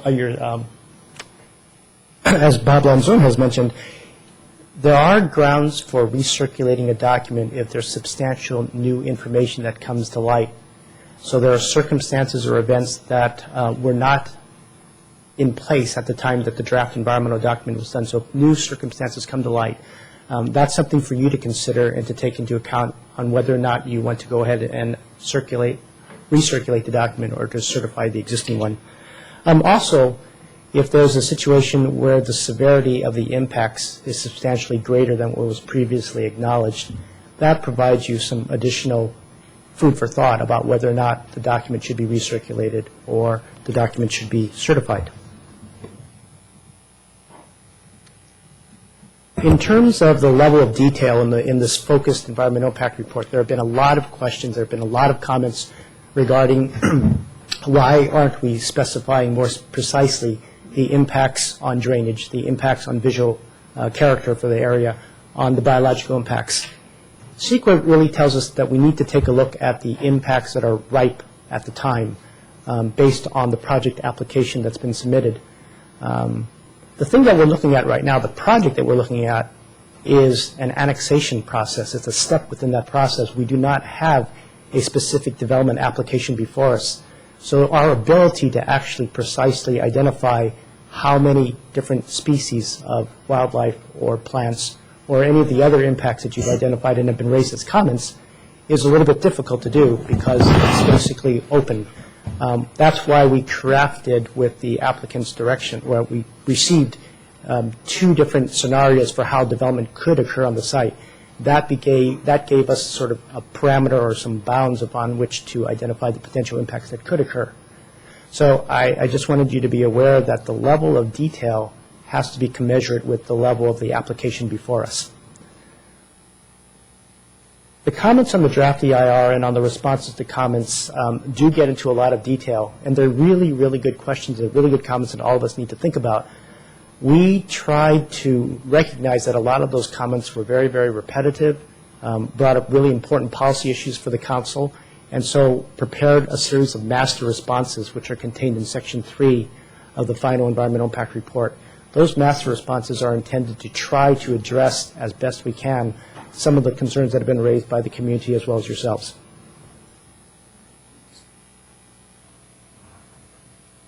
Something regarding the biological sensitivity of the site, and most of you have heard about the Endangered Species Act and about rare and threatened endangered species. What I wanted to do was highlight for the benefit of the council and the public that there is a hierarchy of sensitivity regarding the biological species.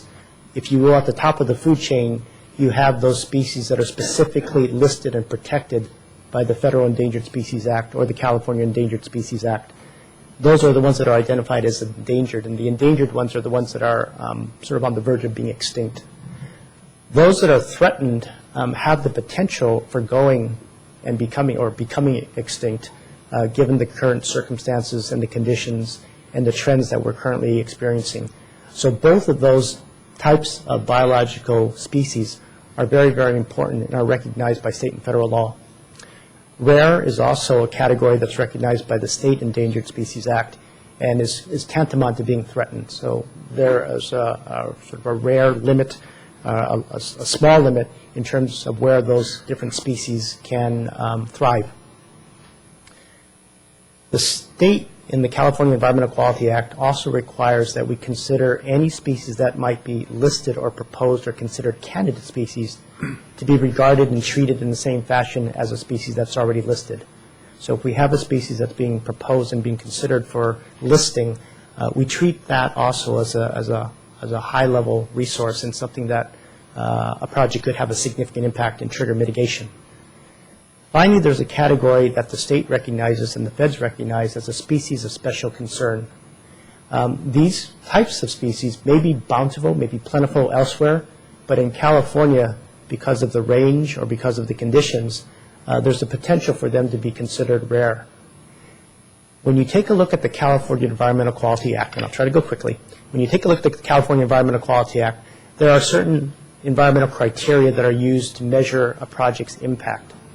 And in the California Environmental Quality Act, when they specifically talk about biological resources, they also speak to the potential for disturbing or affecting rare or threatened species, but they define it a little bit differently than in the Endangered Species Act, which means that the CEQA coverage, the CEQA protection afforded to these species is a little bit broader. And typically when we do an environmental impact report, those species of special concern, although they do not have legal status under the Endangered Species Act, are protected under the California Environmental Quality Act. And so if there is a disturbance to those species of special concern, we'll recognize it as a potentially significant impact and recommend mitigation measures to address those.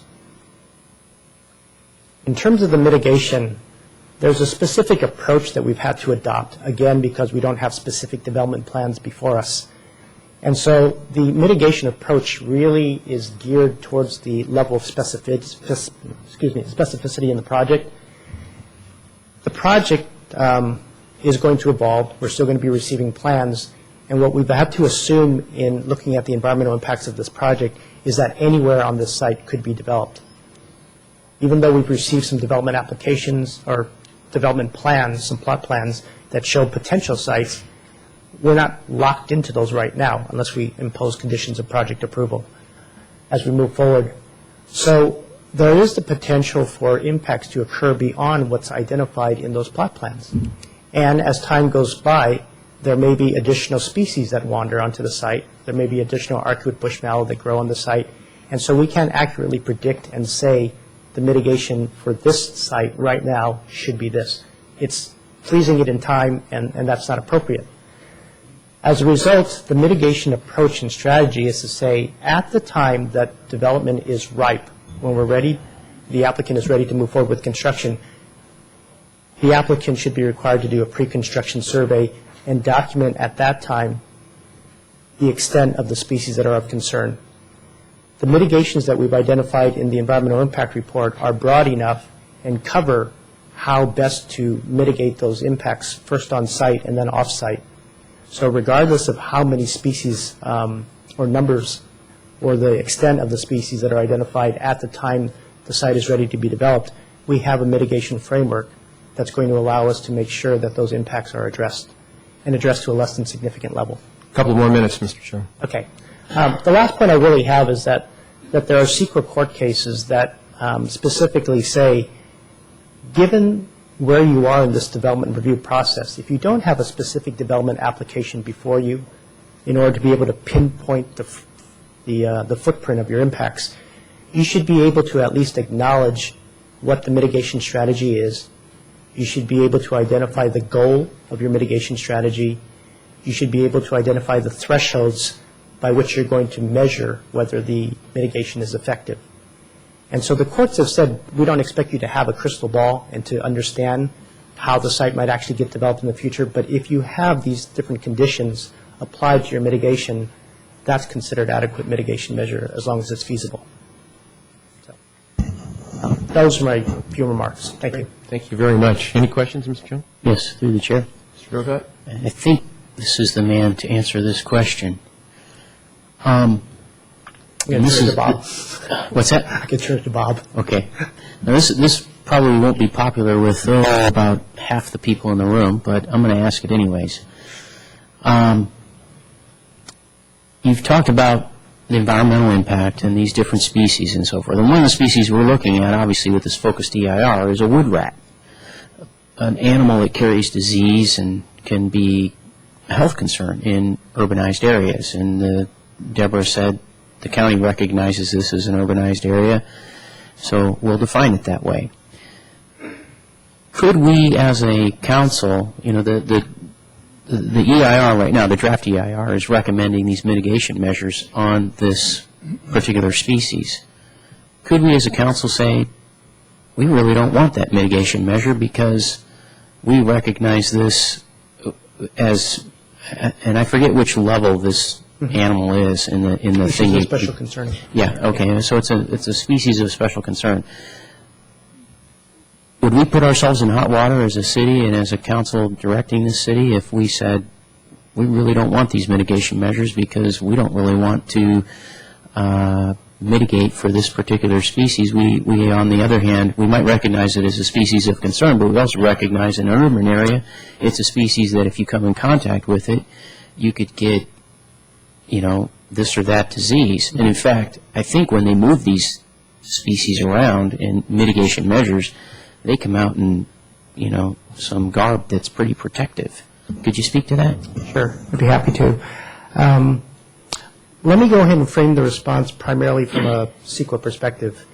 And that perspective is if you make a determination that the mitigation measure that's currently been proposed and worked out with the California Department of Fish and Game is not to be implemented, for some reason determined to be infeasible, the environmental impact report would have to make a different conclusion.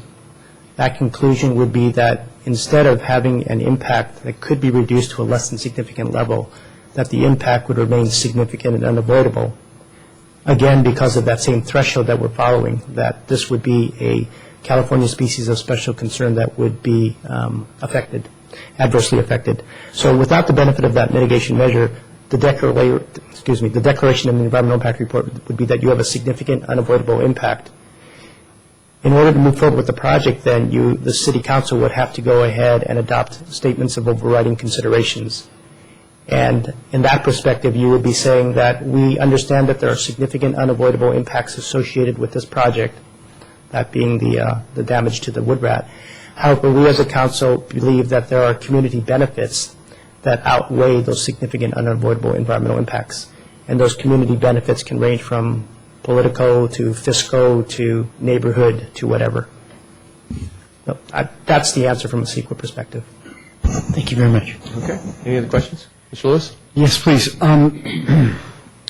You mentioned at the end that the final environmental impact report should have a strategy for mitigation measures. But you also, we all know at this point that this is just a conceptual footprint in option 2, and option 1 is not recommended.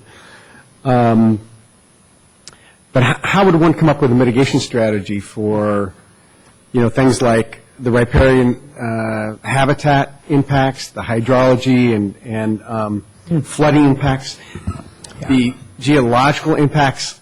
Because just proximity to the creek, along with everything else, how can we possibly have a strategy if it moves around? I'm so glad you brought that up. Two things. On the geotechnical side, one of the measures or one of the conditions is that the project applicant prepare a geotechnical report. And that geotechnical report will begin to address things like slopes stability, the potential for landslide, the potential for sloughing, the potential for excessive erosion and sedimentation. So as part of that geotechnical report, there will be a series of recommendations that talk about protecting the stability of the slopes. And then those recommendations, as part of a geotechnical report, become attached to the project. That's how you would try to mitigate the potential impacts associated with geological issues. On the drainage side, that's a really good point because this site is already part of the Upper Pogus Creek Alameda Improvement Drainage District. The project applicants have already been paying into this district for a number of years. That district, when it was first founded, anticipated that there would be development at this site and recognized that there would be some flow coming from it. The specifics of that weren't known, obviously, because we don't know how much impervious surface is going to be developed at the site. However, there are other regulatory standards and requirements that govern how sites get developed. So there is a specific ordinance, I believe the city has ordinance 1333, that specifically says when a site is developed, you need to take a look at the peak runoff that would occur from development of the site and develop your drainage facilities in a manner such that the post-construction runoff is the same as the pre-construction runoff. So you have a performance standard built in already through your own regulations and ordinances that specify how much runoff can occur. When you layer on top of that some of the requirements from the Regional Water Quality Control Board and San Mateo County through their STOP program on ensuring that there's a minimal amount of stormwater runoff pollution that occurs, those existing standards are already in place, and those would become the mitigation framework. It's really actually part of your existing regulatory framework. And what about the riparian habitat? Same thing in that case. The city has a riparian setback ordinance. You would need to be, the applicant would need to comply with that. And I believe there's a slope discrepancy between the draft EIR. Yes. And so can you speak to the slope discrepancy and how we're left to interpret that? Yeah. In the draft environmental impact report, we did not specifically look at the topography of the site. We were looking more at some of the soil associations that speak to a certain percentage slope and in reporting that in the draft environmental impact report. In response to one of the comments that indicated that the slope is actually much steeper than what would be suggested by the soil associations, we actually did some calculations across various transverses or transects on the site and did report in the final environmental impact report that it is much steeper. And so is that just, again, developer beware? Yes. Issue? Yes. But as far as the But it's also final something environmental impact report, do we need to specifically address that? Well, the final environmental impact report already does acknowledge that there's been a change to the text on the draft EIR. So we specifically went in and updated the slopes. Okay. Thank you. Any other questions? Mr. Royce? Actually, Councilmember Lewis kind of highlighted this for me. When you talk about the, city has ordinance about 25 feet away from top of creek. I've visited this area several years as a dog walker and of course, as a resident homeowner on Polka's Creek. I'm very familiar where the creek goes and so forth. I'm not so sure like where it starts. And if you look at that hairpin turn and the fifth property and so forth, you get, you know, a drop of water falls on a leaf and goes into a ground. When is it a creek? There are two canyons that make a Y, or come down from a Y and join. There's been tremendous, what I would call creek activity, erosion activity. You know, down in the lower parts of Carmelita, you could appreciate the power of water. I've heard stories 30, 40 years ago where people's property were the center of the creek, and after a big storm, you'd gain 10 or lose 10 feet of property, depending on how the creek changed. So how do we apply that ordinance to an undefined or changing environment? I just see, as you get to that hairpin, there's so many things going on. Is there a way to do that? There is, and it goes back to the heart of the mitigation strategy that we've tried to outline. And that is, at this point, we don't have a development application before us that's ripe. It may be coming soon, I don't know. But prior to that application, or at the time of the application, we do need to have very detailed information that talks to us and explains to us the extent of the wildlife resources, the extent of the plant life, and a delineation of the things that you've asked for the longest time, the top of bank. Because then, once we know that and it's been delineated, the city can go ahead and take a look at what is 25-foot setback and is begin to condition that project again to be able to keep it out of the 25-foot setback. Great, thank you. Okay. Any other questions? Thank you, Mr. Chung. Appreciate it. Okay, we have a number of speaker slips. And everyone is theoretically limited to 2 minutes. I certainly won't have a bell go off, but we'd like you to make sure that you try to keep to that, because there's about 20, 25 folks that want to speak, it appears. What I'll do is call a couple of names. Maybe if we could have at least one lineup behind the people. I put this in the stack the way it was given to me, so there's no order. I didn't shuffle the deck, so to speak. So I want to make sure everybody understands that. So why don't we get started?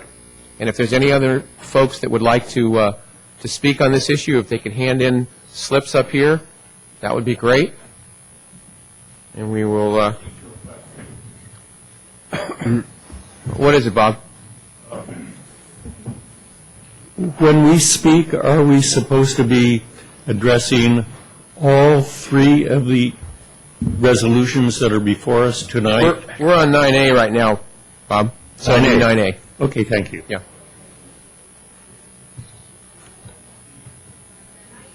9B. I apologize. 9B.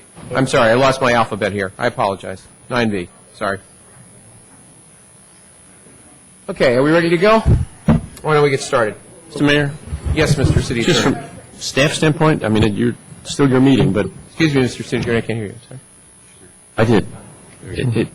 It's your meeting, but from staff standpoint, I think you should ask for anybody who wants to comment on all of these items. I mean, they're all related. Okay, I apologize. Otherwise, we'd have to go back. That's why you're there. Okay. So any of the, Bob indicated from the City Attorney, any of the items, B, C, or D, you can comment on, or all three. Through the chair again, just on the public hearing comment, I wasn't clear. Is this the continuance of the public hearing officially then? Yes. Just wanted to be clear. Thank you. All right, we ready to go here? Let's. And again, if there's folks that in the middle of the conversation decide that they would like to have a speaker slip, you can. They're over there and more than willing to come up, and we'll just put them in the queue here. Okay. But if there are people right now that have them in the queue or ready to hand them in, that would be good too.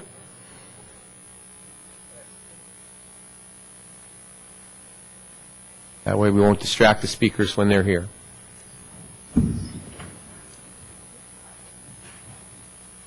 We just bought 10 o'clock. Mr. Grocott has stepped out for a moment, so we're going to wait a second. Well, we'll make sure everybody's here. There he is. You're back. Okay. First speaker. First speaker slip I have is Monica Zent, followed by Dr. Oscar Cervantes. So, Ms. Zent, please step up. If Dr. Cervantes could be sort of at the ready, we'd really appreciate it. Thank you. And we are trying to limit this to a couple of minutes. Thank you. Good evening, Mayor, council members, and members of the community. I'm an attorney, business owner, real estate investor, and resident in the hills of San Carlos. We have little open space left in our city. The wildlife, natural resources, and environment in the area at issue must be preserved for various reasons. The primary benefits fall into three categories: environmental, aesthetic, and managing growth. Preserving undeveloped land in cities can contain urban growth and direct developments toward areas that are already better served by existing infrastructure. The city's infrastructure necessary to serve the needs of the proposed growth in the canyon simply does not exist. Preserving the open space will help the city because development always costs more in public infrastructure and community services than the tax revenue realized by anticipated growth. Government has much flexibility to appropriate private lands for public benefit where necessary. Under our state constitution, private property may be taken for public use when payment of just compensation is made to the owner. A landowner must prove, however, that he has been damaged by the alleged taking. Assuming a true taking is involved here, recent California case law still allows the city much flexibility in which to defeat such a claim. Recent case law in the state, such as that found in the Pratt Construction or Ocean Harbor HOA cases of 2008, support the fact that California courts are willing to uphold city efforts to preserve undeveloped land, even when such efforts are challenged on a regulatory takings basis. Any responsible investor should know that the purchase of undeveloped land is a speculative venture that carries obvious risk. The Council has the legally defensible right to preserve the Winding Way Canyon, and there is a well-established body of law supporting that fact. The Council must do what is right for the good of the city, the environment, and the taxpayers. Thank you. Thank you, Ms. Sant. Dr. Cervantes, followed by Pat Bell. Good evening, council members. I have been a homeowner in the hills of San Carlos for nearly 20 years. I am also a real estate investor, and for that reason, I have a little sympathy for those who purchase the land located in the Winding Way area. A land purchase is a speculative venture and one that carries certain risk. Any experienced real estate investor and developer knows this too. Knows this all that well. However, it is simply ground to address the concerns of the few real estate investors who might have made poor investment decisions at the cost of the lasting and significant impact to our natural resources, wildlife, community safety, and quiet enjoyment of the property by other homeowners in the surrounding areas. The City Council must incorporate at this time or at any subsequent level of approval of development of any subdivision, a condition that all structures and roads have more than 500 feet setback from parkland. We all know that the proposed development will come at the cost of the taxpayers.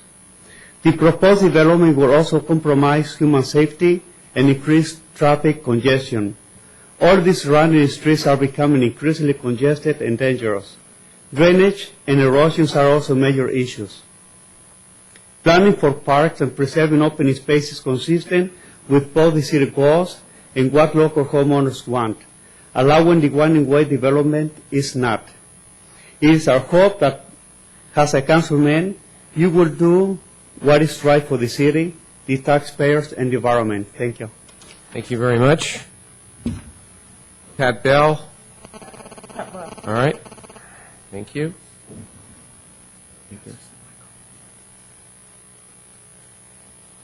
The next speaker slip I have is Dan Williamson, followed by Steve Schrey.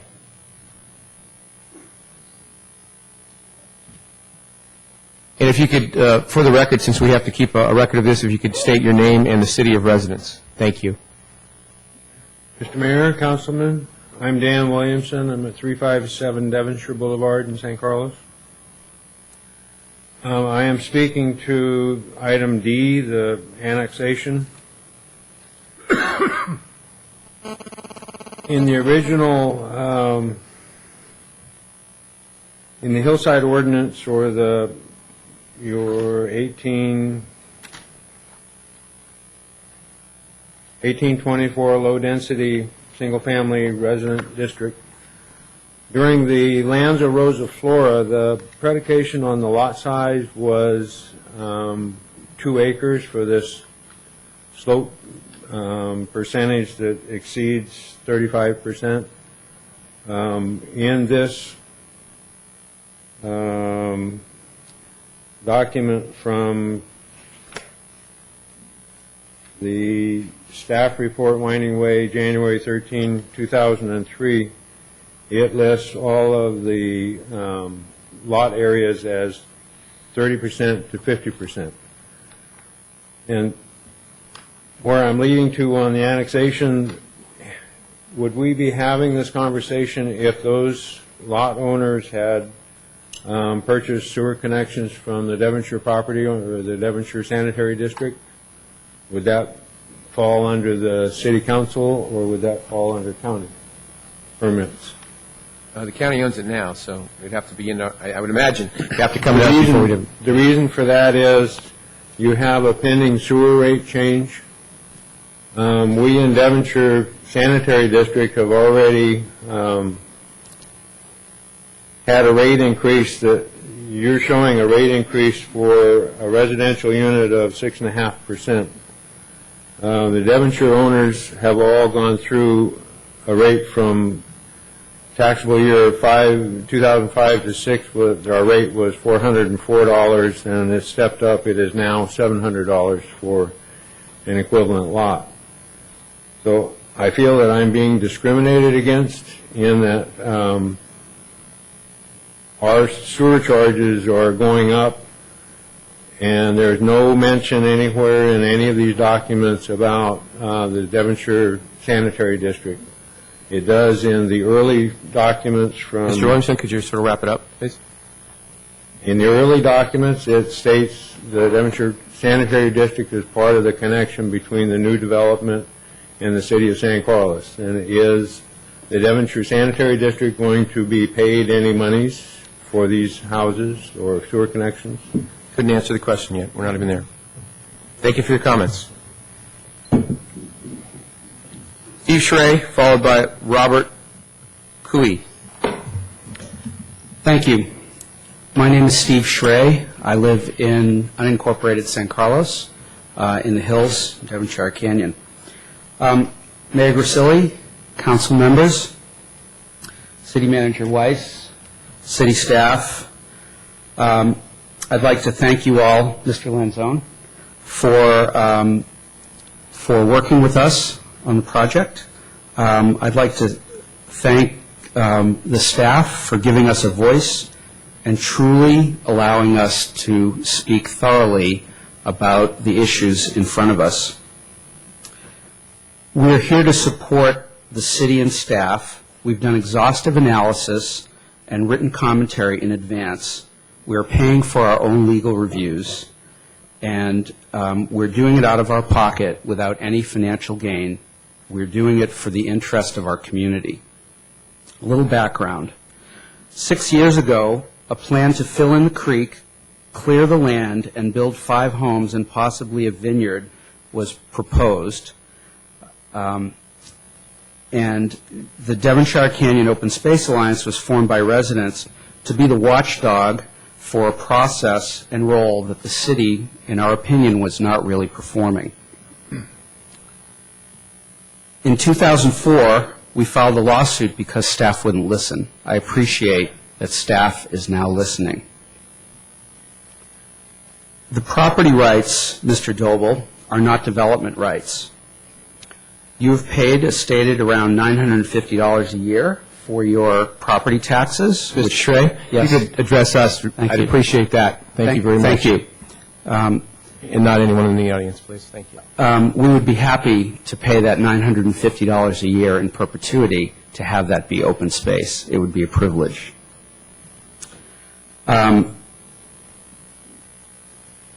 So we now have new staff and council intact. And, you know, I will commend everyone. This is a much improved document. It is a focused EIR, which I'm no expert on the process, but I understand that A focused EIR is designed to follow on as an amendment or extension of a full EIR, not a mitigated negative declaration. I apologize, Mr. Shreya, if you could. I know 2 minutes is a short time. I'm very sorry. Others in the room will address legal, procedural issues, slope density, setbacks, et cetera. Nothing in the settlements allows for the development nor prohibits further discussion and further restriction on your part to comply with city and CEQA requirements. The pictures that we looked at don't show the slope. So to close, I'm appealing to you, our city council members, to do what's right for the long-term benefit of our community, not the short-term gains of a single developer. The EIR is supposed to be yours. Are you proud of this document? Would you be proud to defend it as your standard of excellence? Mr. Shreya? I urge you to reject the proposal to annex, tell staff to prepare an objective assessment based on your own current standards, and do the right thing, the thing that you will be proud of, what the long-term contribution you will make to our community and our society with open space and the quality of life. Thank you very much. Thank you for your comments, sir. Robert Cooey, followed by Diane Ray, R-A-H-E, I believe. I'm not sure I mispronounced the name. My name is Robert Cooey. I reside in San Carlos. The land we are discussing here is a fulcrum.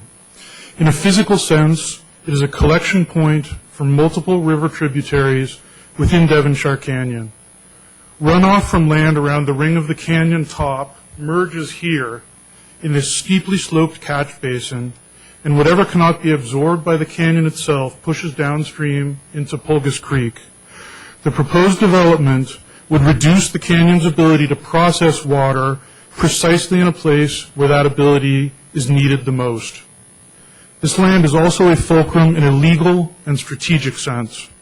If the development is allowed to proceed as proposed, it has the potential to become a lever which will pry the entirety of Devonshire Canyon from its state of natural functionality into a future of untenable construction. The proposed density is considerably more extreme than that which is allowed under either county or city rules, and the project is even more anomalous when considering the extreme slope and other geotechnical features of the site. It sounds to me like you are being asked to approve a vague document because the plans for development are still undetermined, and your approval will then be turned around and used as justification for proceeding with the development. Please consider the impact on tomorrow that you make with your deliberations today. Thank you for your comments, Mr. Cooey. Next speaker after Diane Ray is Jim Ong. Mayor Grisilli and fellow council members, thank you for the opportunity to address this council tonight. You are being asked to consider a proposal to build 5 houses in the Winding Way Canyon. If this property were currently in San Carlos, city policies would allow at most 1 house to be built on these steep slopes. Slopes greater than 35% in San Carlos require 2-acre lots, not 20,000 square foot lots. This unfortunate proposal creates a misapplication of city policies by claiming that the Winding Way lots, which are 80% adjacent to city-designated open space, are in a substantially developed area and are developed properties. These lots, which are adjacent to no developed property or even developed road, are infill lots. Chesham Avenue, a rural road 14 feet wide in places, is compliant with city rural road standards, which require 24-foot road width, and by assuming these lots were in separate ownership in August 2001. They were not. Whose interest would be served by granting this developer and his associates special privileges so he can build in a sensitive riparian corridor at 5 times the density that would be allowed in the city? Is this the precedent that this council wants to set for development in Devonshire Canyon? I ask you reject this proposal and its EIR, but if you feel you cannot do that, I ask you delay this and other annexations in Devonshire Canyon until the current annexation policies are revised and clarified as part of the general plan revision. I understand work on these policies begins this week. In applying updated annexation policies to this development, the council would have a clear opportunity to create an annexed property that follows the density standards on steep slopes allowed in the rest of San Carlos. Given that San Carlos has precious little open space, I look to this council to not permit a sensitive, unique riparian corridor to be destroyed in this effort to slide a vastly non-compliant proposal under the wire. Thank you. Thank you for your comments. If I could remind the speakers also, if you could just state your name and place, not address per se, but state the city that you live in. Thank you. Mr. Ong, followed by, I'm sorry, Kirth Hearn. I apologize. I'm poor reading. Yes, sir, Mr. Ong. I'm Jim Ong. I live in unincorporated San Carlos and Devonshire Canyon. Mayor Gracilli and members of the council, I'm speaking for the Committee for Green Foothills. We are a regional organization working to preserve open space and natural areas in San Mateo and Santa Clara counties since 1962. We support the position of the Devonshire Canyon Open Space Alliance, California Native Plant Society, Sierra Club, and many residents of San Carlos who oppose the Winding Way annexation proposal. The Committee for Green Foothills has worked for many years to ensure that new development avoids hazards such as landslide-prone steep slopes and to protect natural open space and important wildlife habitat areas. We believe that the proposal before you does not meet these criteria. The proposed annexation of these small lots to the city of San Carlos has a long and contentious history. Clearly, these are not infill lots and are of inadequate size to be developed, considering the physical constraints of the land. There is no compelling reason to annex these parcels to the city of San Carlos. Please do not certify the final EIR, and please reject this proposed annexation. Thank you. Thank you, Mr. Ong. After Mr. Hearn, I apologize, Drew Shell. Please correct me with your name and location. I'm Keith Hearn. I live in unincorporated San Carlos up on Winding Way, and I would actually like to yield my time to Drew. Okay. Drew, we'll give you 4 minutes then. It should only be just over 2, but I just wanted to be sure. Thank you. Okay. Good evening, council members, and thank you for this opportunity to speak to you. I have here with me tonight my 30-page supplemental. No, just kidding. Obviously, you've already heard a lot from me in recent weeks, but if anything, that's a testament to just how many significant issues and problems there are with the current Winding Way proposal. Truly, this issue has something for everyone, whether one cares about creeks, rare species, sensible development, government by the rules, drainage issues, fairness to neighbors, sprawl, or any of the other issues. There's something here to be concerned about, as is reflected by the huge public turnout that you see here, especially all that green out there. Tonight, though, I'd just like to make 2 points. First, CEQA clearly requires that when new and significant changes are made to a draft EIR, the document must be recirculated as a draft for additional public comment. As indicated in the reports I've submitted to you, there have been significant changes to the draft EIR, most prominently the entire replacement of several mitigation measures proposed in the original draft.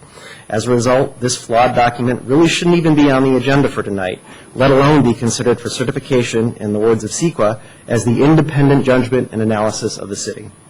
My second point is that I firmly believe that you have a duty to the residents of San Carlos, as well as a legal responsibility under LAFCO regulations, to adhere to the city's general plan when considering annexations.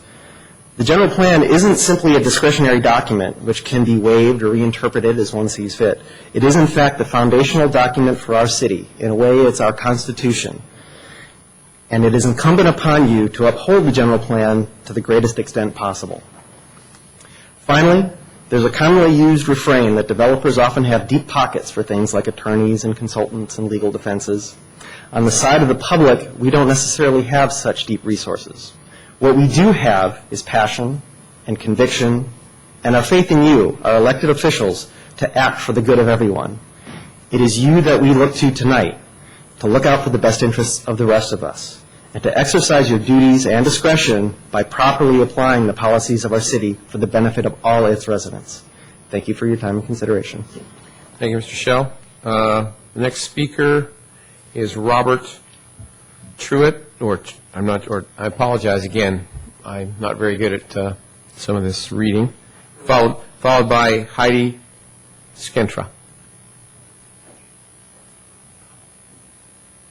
And again, if you'd state your name and where you live, that would be great. Mr. Mayor and council people, men and women, my name is Robert Truhl. I live at 10 Piccadilly Court. I actually own the 15 acres of land that is adjacent to the parcel under discussion this evening. Admittedly, I stand more to gain or more to lose from the annexation of this property than most people here, both in terms of quality of life and the value of my property.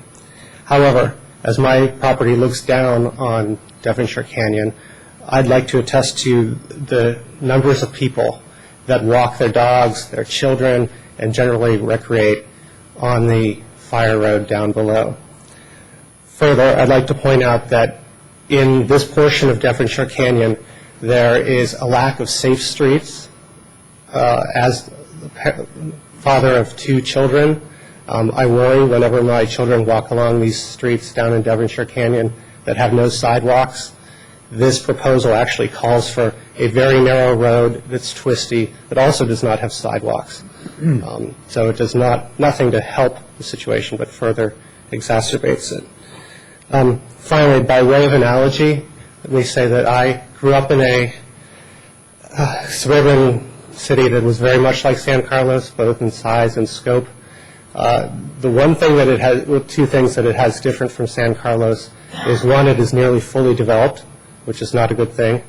The second thing is it actually has a high school of its own that actually serves as the cultural and heart of the city.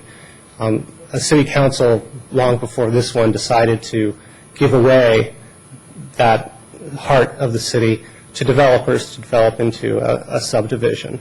And I hope that you do not let a resource as important and shared by the community also be given away to developers and taken away from the common good. Thank you. Thank you for your comments, sir. Heidi Skentra, followed by Angela Mallett.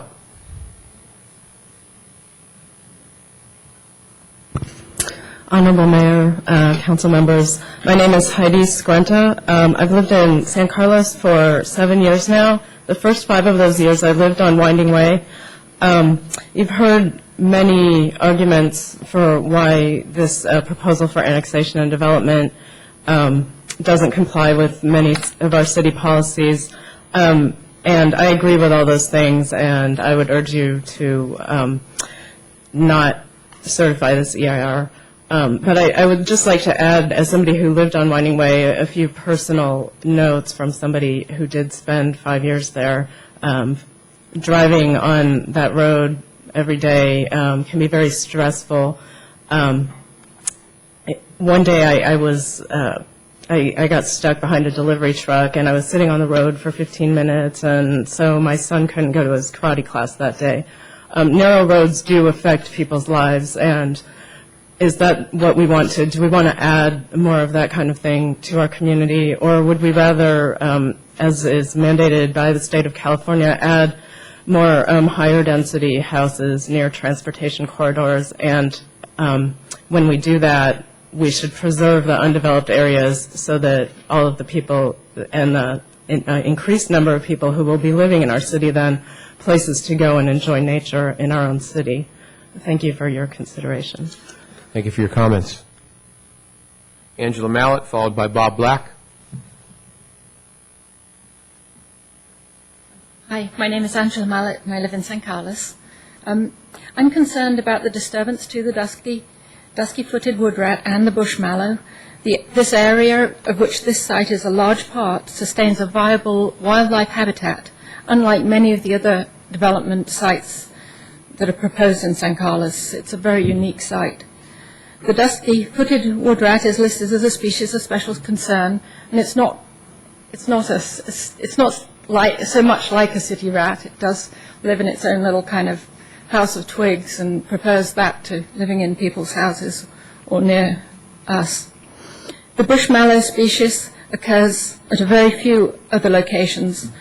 There's very few locations of this particular species as documented in the California Fish and Games Department's rare plant database. You've received written arguments that suggest that the proposed mitigation might not support the viability of these populations. The habitat includes a riparian corridor that should be protected with a 25-foot setback from the top of the bank, according to CEQA and the City Building Code. The current dirt road is at the top of the bank and within the setback, and an upgraded road and whatever goes underneath it or whatever would impact the protected area. And the top of the bank has not been identified unambiguously as required by CEQA, so there is some, unless you know where that top of the bank is, it's hard to say what effect the project would have on meeting that setback. And so I'm concerned we're not upholding the requirements of CEQA and our own city building code. And I do appreciate you reading the documentation that the residents have assembled for you guys. So thank you. Thank you very much for your comments. Bob Black, followed by Boris Zolkowski. Mayor Grasselli and members of council, thank you for this opportunity. I'm Bob Black, 43-year resident of San Carlos. And where were you all 43 years ago? Twinkle in my father's eye. On my way to San Carlos. I'm most interested in item D, the annexation. And it occurs to me that if the director of planning, the manager of planning has shown us that each of the criterion required to approve the annexation has been met. If you look at that from a sensibility standpoint, each of those has been stretched to the absolute limit of credibility. Therefore, you are being asked to approve an annexation that is on the ragged edge of rationality. I really request that you disapprove the annexation. There are many more details that I believe that this council should address that are in Mr. Schell's report. He brings up many issues such as disagreements with staff on the slope measurements of the property and other items. Please address each of those items that Mr. Schell has brought out. Thank you very much for this opportunity. Thank you, Mr. Black, for your comments. Mr. Zolkowski, followed by Julie Scherer. I'm Boris Zolkowski. I live in San Carlos, and thank you for pronouncing my last name correctly. It doesn't happen very frequently. 1 point for me. I listened to other people who spoke prior to me, and I agree with everything that they said about forest, about water, about narrow road. I also ask you to disapprove the proposal that we discuss right now. Unfortunately, I didn't hear anybody so far. There are many people who want to support annexation, but so far I didn't hear any arguments on their part why they think that this is a good idea for you to approve this proposal. So maybe they will speak after me. They will, I'm sure. Yeah. Well, we will listen, maybe so. Maybe I need to speak again after they spoke.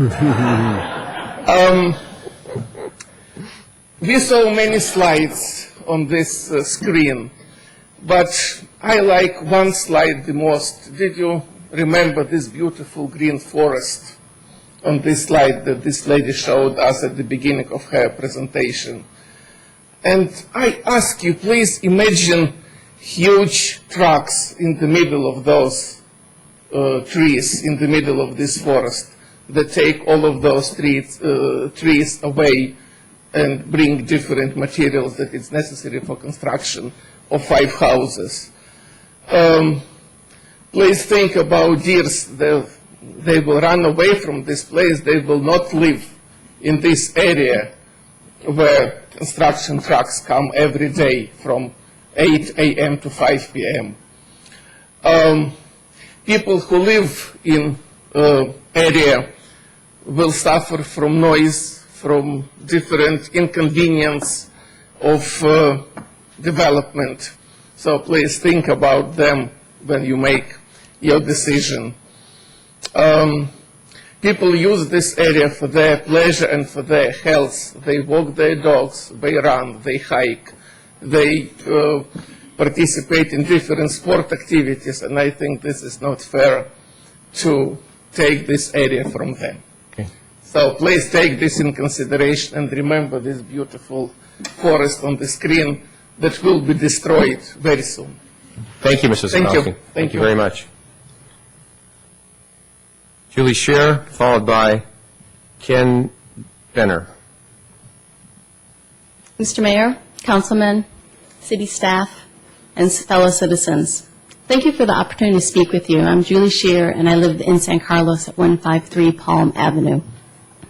Over the last 6 years, the City of San Carlos has received numerous comments from citizens expressing concerns about and opposition to the annexation and proposed development of the project under consideration. This is not just an issue for those living in and around Winding Way.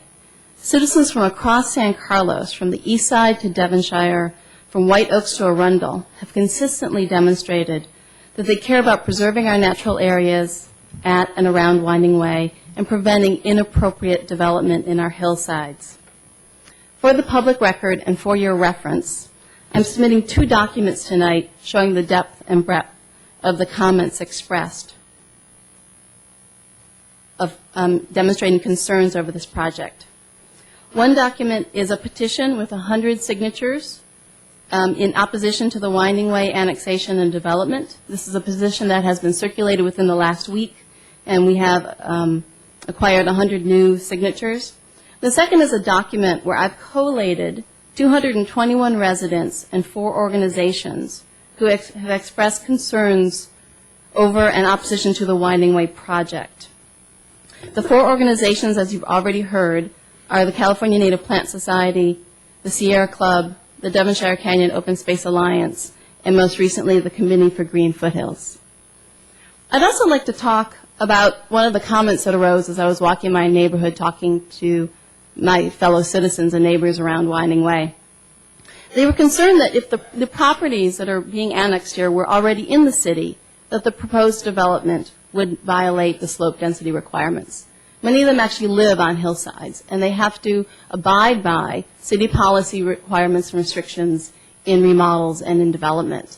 Now, they are comfortable doing that as long as they feel these policies are being fairly applied and they are consistent across all. They understand that those policies are beneficial to the city and our citizens, and they've asked me to ask you to ensure that that consistent application of policies remains. Thank you for your consideration. Thank you, Ms. Scheer. Ken Benner, I believe, and followed by Kay Bonney. Honorable Mayor, members of the council, my name is Ken Benner. I'm here representing Doug Cameron, who is unable to be with us this evening. I have just a couple of short comments. Anyone who's been up in the canyon recently has seen the tremendous erosion that has occurred, as Mr. Royce alluded to. The road has been dissected and is probably 20 feet wide and 10 feet deep. It's impassable currently by any emergency vehicle, should it be set to be done. There's been a lot of money and a lot of time spent by a lot of people in this room. Criteria has been met, studies have been done, and restudied, recommented. All this time and money has been spent. It is now time to consider the proposal that is before you this evening, the annexation of this project. The project has been thoroughly discussed by people in the council, by the communities, and it is time to move forward with this. We suggest that you support this annexation. Thank you. Thank you for your comments, sir. Kay Bonney, followed by Sandra Menton. I'm Kay Bonney, a 20-year resident of San Carlos. And one of the reasons the Bay Area is such a popular place to live is because of the large number of parks and open spaces that far-sighted citizens have protected over the years. San Carlos, too, is a delightful city to live in, partly because of the wild hills and canyons surrounding it.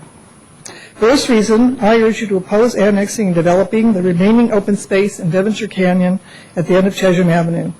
This lovely canyon along a seasonal creek should remain a simple hiking trail for all the residents of San Carlos to enjoy in perpetuity. Thank you for your comments. Understand Sandra Menton is not here.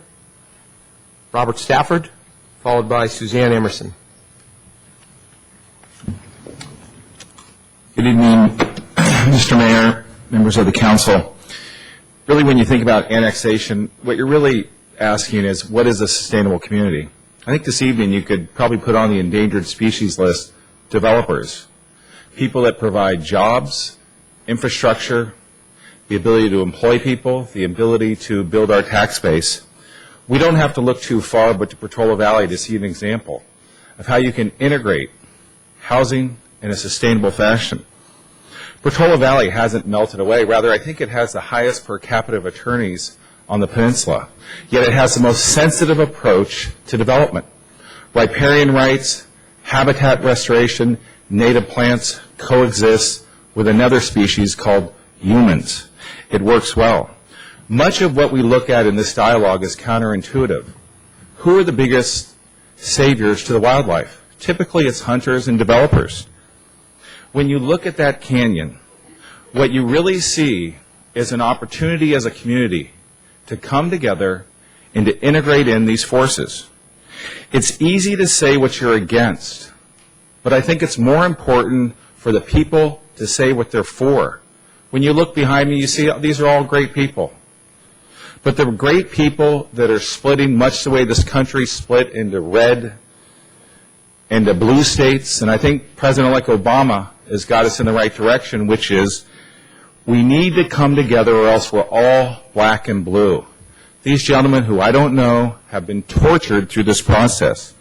They've done a tremendous job, and I don't know if Barry's going to like this, but I think we really should be looking at a trail easement to integrate in access. It's the Barry Trail.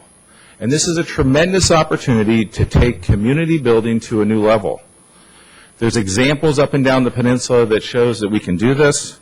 And I think particularly at Stanford, there's an acorn project where folks are collecting acorns and community members are learning how to grow their own trees. I think it's critical for the people in Devonshire Canyon to start to stand for the environment and not against part of the environment. Thank you. Thank you for your comments, Mr. Stafford. Suzanne Emerson, followed by Michael McCracken. Good evening.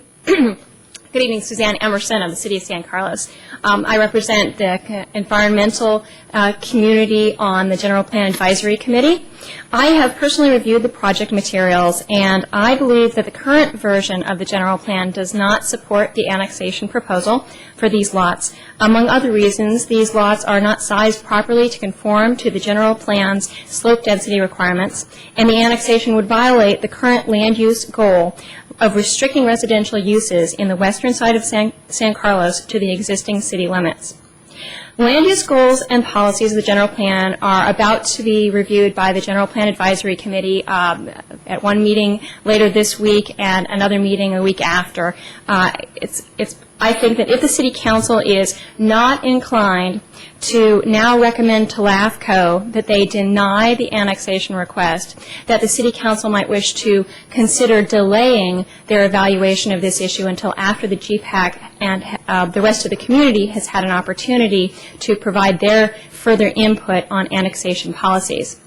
As an additional comment, I would note that it's my understanding if these properties were to be developed under unincorporated San Mateo County's jurisdiction, there would be many limitations on their development, including their ability to build on those slopes and involving sewer, and they would also be required to comply with the county's green building ordinance. I would suggest that the city not allow unincorporated lands to come into the city in order to avoid those types of restrictions. We shouldn't be the easy way out of those types of restrictions. Thank you.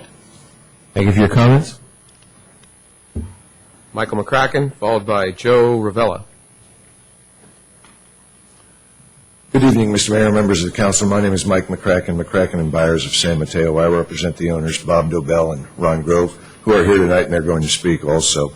2 minutes were limited. I will be very brief. I would simply say your staff report has thoroughly, comprehensively, and accurately addressed all of the issues here, and I think I've heard council members tonight speak to some of those issues.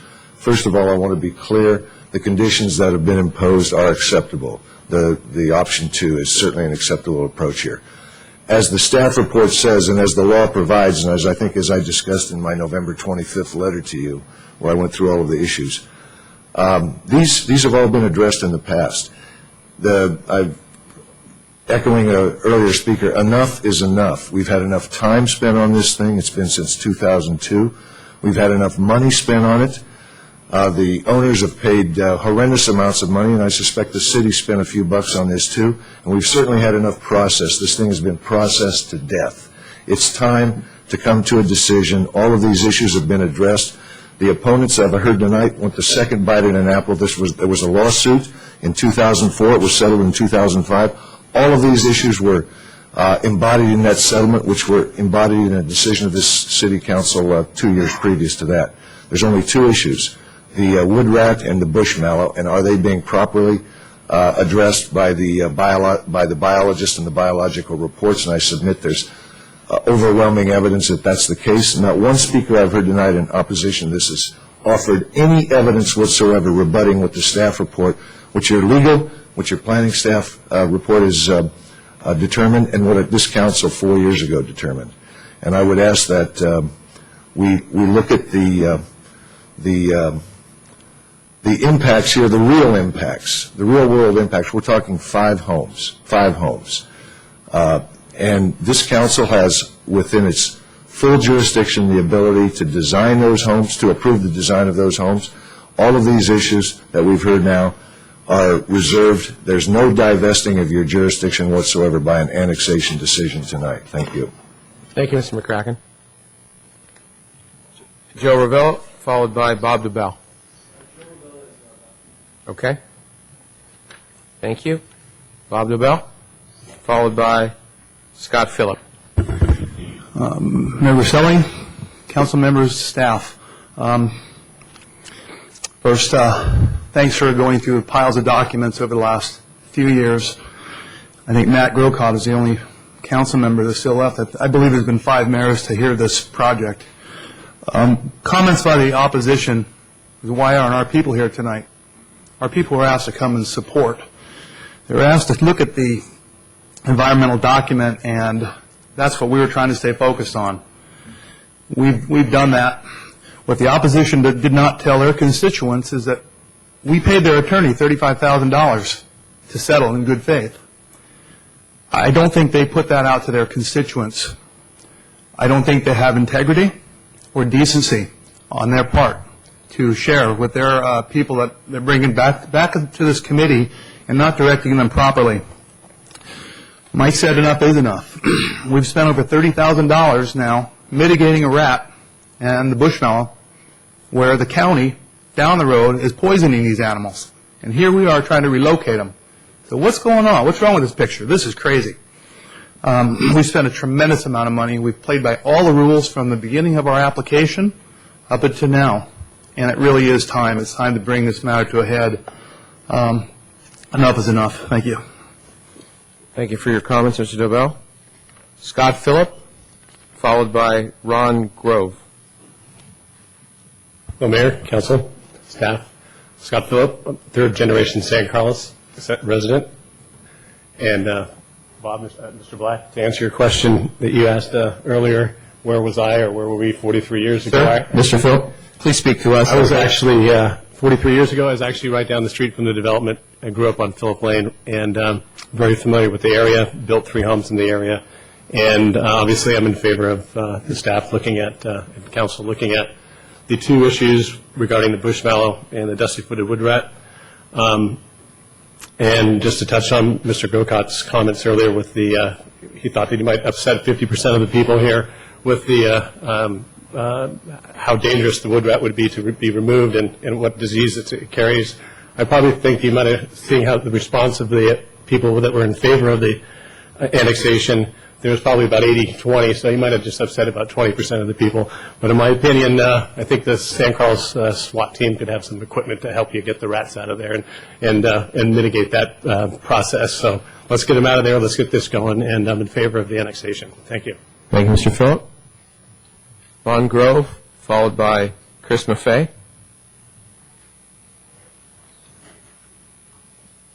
Hello, Mayor, council members. My name is Ron Grove. I'm an owner and I live in Emerald Hills.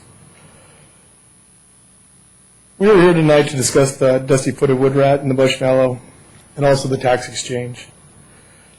We're not here to discuss the alleged open space, traffic, or slopes. Time after time, we have complied with all the grievances that Steve Schray, Drew Shell, and the Alliance have presented. I'm sick and tired of them referring to my property as open space. This is my property, and that's period. We have settled the lawsuit in the Open Space Alliance, and as part of the settlement, we paid their attorney fees, $35,000. They gave us a list of conditions we agreed to and we will comply with. In return, Steve Schray, Drew Shell, and the Alliance agreed to focus only on the wood rat and the bush mallow plant. It is a huge disappointment to think that they used us to pay their fees, knowing they would continue to manipulate the system and hold up the annexation process. I am putting my faith in the city of San Carlos to see this through. I thank you and everybody here tonight. Thank you, Mr. Grove. Chris Maffei, followed by Nick Colassian. Hi, my name is Chris Maffei, and I'd like to speak in support of the lots over there. Your resident, sir? I know I'm a resident up on Skyline. That's where open space is, actually, up there. Okay, so thanks. I'm speaking in support of my friends. So I'd like to also speak specifically on the open space issue. I think it's important not to use the open space name as an administrative tool to stop building just anywhere, especially in an area typically zoned for residential housing. Let's look at open space for what it really is. It's saving large tracts of land set aside by donor in the area in a wooded, normally open space, and is typically not zoned R1. Open space is not used to prevent someone from building a home right next to theirs. In some cases, we now have groups trying to designate someone's backyard as open space. The danger here is that we can all be affected in ways that we cannot even see yet. One thing that I do see happening, as a danger from some of these groups, is because even though we may not believe what they believe, they will force us to believe what they believe. The open space name needs our support for what it was really intended. People willing to donate their land and not be forced to. Please let my friends build their beautiful homes there and let good families move into these homes that really deserve them. Thank you. Thank you, Mr. Maffei. Nick Colassian, I'm sorry if I missed that, and followed by Lee Zeff. All right. My name is Nick Colassian. I live at 164 Winding Way, which I believe is the nearest existing home to the proposed annexation. For those of you who've visited the canyon, my property is the one that contains the dam and the spillway that prevents Chesham from flooding during major rainstorms. Every year I watch as that dam area begins to regrow and then is bulldozed yearly to maintain its function as a water management tool for the city and the county. In light of the wood rat and the arcute mallow, I think it's important for the city to look not just at this annexation, but at the management of the entire Pulgas Creek area. There are literally bulldozers adjacent to the riparian areas that were called out in these slides areas that are bulldozed yearly that damage and destroy that very same area that we're trying to, people are trying to protect. On a more pessimistic note, if the council does agree to approve this annexation, I think it's a mistake to not continue Winding Way and allow a loop access for Winding Way. I have, through the county, made several applications to do remodel work and outbuilding construction on my property, and have been barred from doing that because I cannot provide a fire engine turnaround on my property in Devonshire Canyon on Winding Way. So the fire department has said that this area is essentially a no-build zone because they don't consider it a safe area for construction. And I believe that if the council does decide to accept this annexation, that they should at least give some small concession back to the residents. Perhaps the gates at both ends only provide fire department access, but that road should improve the condition and the safety of the canyon and not simply be provided as a private gated access road for those 5 homes. Thank you. Thank you for your comments, sir. Lee Zeff, followed by Dr. Dave Johnston.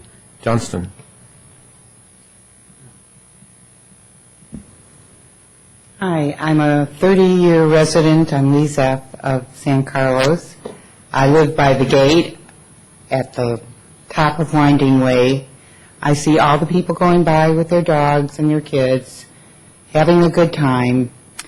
I've talked with the fire department for the last 15 years because I always wonder how I would get out or how other people would get out. We definitely have a problem there, similar to the problem in Oakland Hills. I don't see why we need any more houses to be involved in this problem, and I'm against the annexation. Thank you. Thank you, Ms. Zeff. Dr. Dave Johnston. I'm Dave Johnston. I live in Saratoga. I work for H.T. Harvey & Associates. That is it's a environmental or biological consulting firm. I'm the biologist that Fish and Game recommended to come to develop mitigation strategies for the wood rat. To give you a little background, I'm working with Fish and Game to develop mitigation strategies and survey protocols for the state. So I have to say this is probably, you might say, state-of-the-art mitigation for wood rats. I came here mostly to be able to answer any questions anybody had, but I do now want to dispel a couple of myths or misconceptions. One is, in terms of removing all the wood rats, if you did that, you wouldn't remove all the health hazards that you would find in a natural environment. I wrote those conditions for moving the resource materials for the nests in light of the potential health hazards that those workers would be at risk for. So worst case scenario may be one in huge, huge numbers, but those diseases associated with getting flea bites or what have you would be very rare. So if you removed all the wood rat nests and wood rats, you could still get Lyme's disease from deer coming through and so on and so on. So I, just wanted to mention that. The other thing I want to mention is that that area is probably at carrying capacity for those wood rats. We found 58 nests. I believe that they have been there for a long time. It's very difficult to see some of these nests. Some are aerial, they're in trees, some are in tree trunks, and so on. The mitigation that we designed would allow for 18 nests to be removed, and at least that number would find new habitat on that site after removing the non-native exotic vegetation and replacing it with native vegetation. So in terms of the direct riparian area, that habitat will be greatly improved should the mitigation measures be implemented. And certainly I support, doing new surveys with the onset of the project. Thank you. Thank you, Mr. Jones. I have no more speaker slips. Is there anyone else wishing to speak on this issue? Please come up, sir. State your name and location. Hi, thank you for allowing me to speak, Mr. Mayor. My name is Bruce Modisett. I'm actually the closest neighbor to this property. I live at 120 Wingate, just above it, and I stand here in support of the annexation. I've been waiting for 20 years for that road to go through, and it's primarily for safety. Basically, the way it is right now, there's no way for fire trucks or vehicles to get up there to service the area. At this point in time, nobody would allow a development. Winding Way is 0.7 of a mile long, and nobody would allow houses to be built at the end of a road like that where there's no access for emergency vehicles. And so we continue to build houses up there and improve things, but there's no way to get in and out in case there's a fire or if there's an ambulance.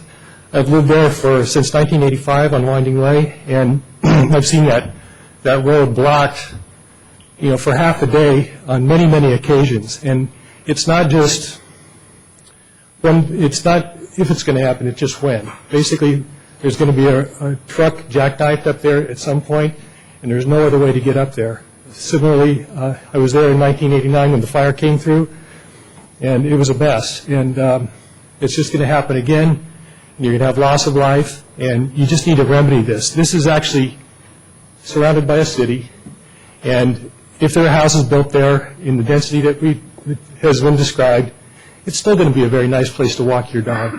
There's still going to be deer running around. There's still going to be dusty-footed wood rats, and there's still going to be bush mallows and all the other plants. It's not going to make it into an urban neighborhood. It's still going to be hilly, just like the area that's there. And where my house is, there's a lot of space around it, and it's very wild, and it would remain that way. So this whole notion that you're going to turn it into an urban neighborhood is ridiculous. And furthermore, what about private property ownership? Somebody comes in and buys some property, and some neighbors come in and they decide that they want it, and they can just somehow manage to take it. It's the wrong thing to do. And I urge you to approve this annexation. It's ridiculous that it's gone on so long. And like I say, I've been waiting for 20 years for that road to go through, and it would greatly improve the area. Thank you.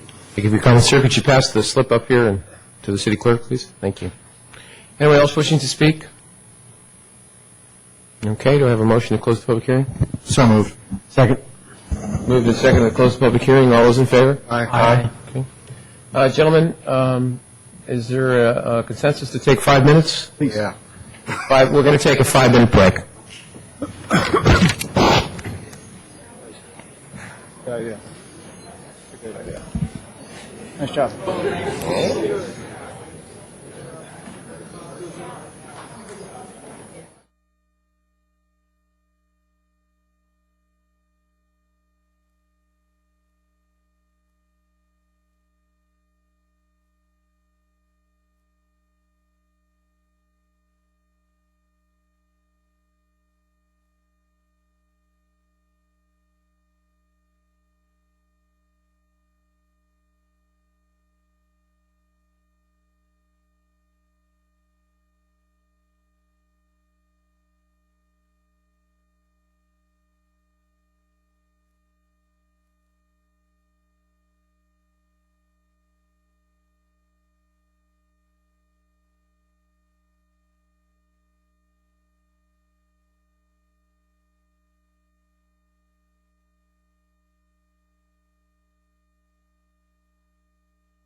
Testy. Turn that testy. He's a softie.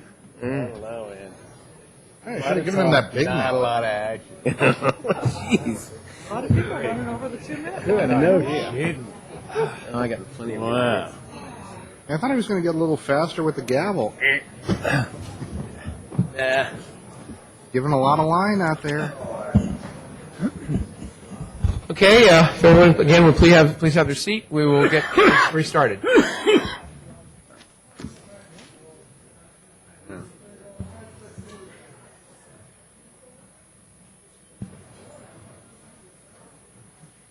Mr. Mayor, Mr. Ahmad, move to extend the meeting to 11 p.m. is there a second to that motion? Second. Okay, moved and seconded to extend to 11 o'clock. Any discussion? Hearing none, all those in favor? Aye. Aye. Opposed? Okay, thank you. All right, folks, ready to go? All right. All right, council, what is your pleasure? Who wants to start? Lead. Mr. Lewis, you want to start? Sure, I'll start. Thank you, Mr. Lewis. Reserve, make some more comments after council discussion. Again, I just sort of also reconfirmed with the city attorney during the break, and that's why I had him clarify before, and Ms. Nelson clarified before that. The issue of annexation is really it's in the county's hands at this point. This is an action that previous council took in 2004, and also in discussion with the city attorney that there is potential liability on the city's behalf if with regard to annexation and reversing previous decision of pre-zoning and so forth. That I think we just all have to be aware of. I mean, it could be an expensive and problematic part of this, and the annexation is not really the issue before us tonight, although I wish it were. Tonight is about certification of the FEIR. I do have a couple questions. Can I pursue those in my comments? Sure. Mr. Lewis, absolutely. Number one was we heard a lot of comments tonight about slope density, applying city versus county issues, which would be, beyond a 35% slope density, would be a 2-acre minimum lot requirement. Ms. Nelson, could you respond to that for me? And I'm sorry to put you on the spot. Microphone there, Ms. Nelson. That works? I don't know if it works. Does that work? Thank you. So we do have general plan policy that refers to slope density, and the issue is really over that graphic that I showed you that had blue with the tiny lots, that was the old subdivision, versus these broader areas in the city. And the annexation policies are written to layer on top of the general plan policy. So the general plan policy does have a requirement for a slope density for these big parcels. Where parcels already exist, the minimum lot size is the 20,000 square feet, and the annexation policy is the dominant one there. It could be argued that it doesn't seem fair, doesn't make sense, but it's really that underlying parcelization that was there for a long, long time. So if annexation took place on the part of LAFCO, would the slope density to lot size requirement be revert to the city's general plan? In other words, would it require greater acreage? I'm sorry, I'm not understanding it. No, only if there were no existing lot lines in that existing 3.41 acre property. Because there's existing lot lines that That's correct. under city policy would be allowed. That's correct. Okay. The other one we've heard of is, we've been talking a little bit about setback and top of bank, and again, it's one of my concerns as other council members. What is the definition of top of bank? I have one that our previous public works director used, that we apply. Top of the bank is the line connecting all the points where there is substantial grade change between the creek bank and the property as determined by applicant's engineer and as approved by the city engineer. So in essence, we need an expert to go out there and survey and tell us where that top of bank is. So once the development is defined, as opposed to a conceptual plan, as a defined development proposal, Yes. we would make a setback determination. Correct. Is that true? That is correct. And then we would say this is top of bank and there's the setback from it. Right. And there's one comment about restriction to city limits under the general plan. Do you know what that was referring to in the general plan, that there's in the existing general plan that was, I think it was, A city limit I comment? think it was development, restriction to city limits on the development. That's okay. So I guess here's some of the issues as far as I see them. That this is not a development proposal plan. This is a conceptual idea for how to develop these lots. That this final environmental impact report, which is really the primary foundation of what we're talking about tonight, it applies to these very conceptual plans. The city attorney has said that the annexation is currently it's out of our hands. That's a LAFCO determination that we don't have control over. If annexation occurs, and this goes from a conceptual plan to an actual site proposed, developmental site proposal, then the slope and grading percentage discrepancies that have been reported, it comes to what the city will allow as far as what the slope and grading possibilities are and what we will and won't allow. As far as the creek protection, where the top of bank is, what the setback is, how that affects the current riparian habitat. Again, that comes back to us once we get a specific site development, as well as the lot line adjustments, which comes back to this body to certify the fifth lot. To me, based on what the final impact report says, there's a huge developer beware issue in this. From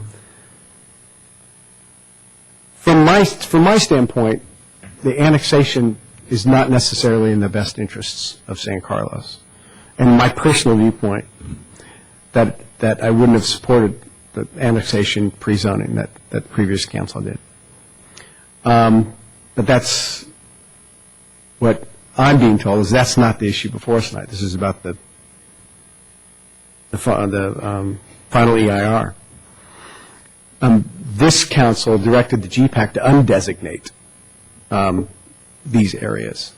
Now, that's not a final action. That's a direction to the GPAC to bring back to us for certification later next year. But it tells me what this council's disposition is toward properties like this, toward developments, towards future defined developments.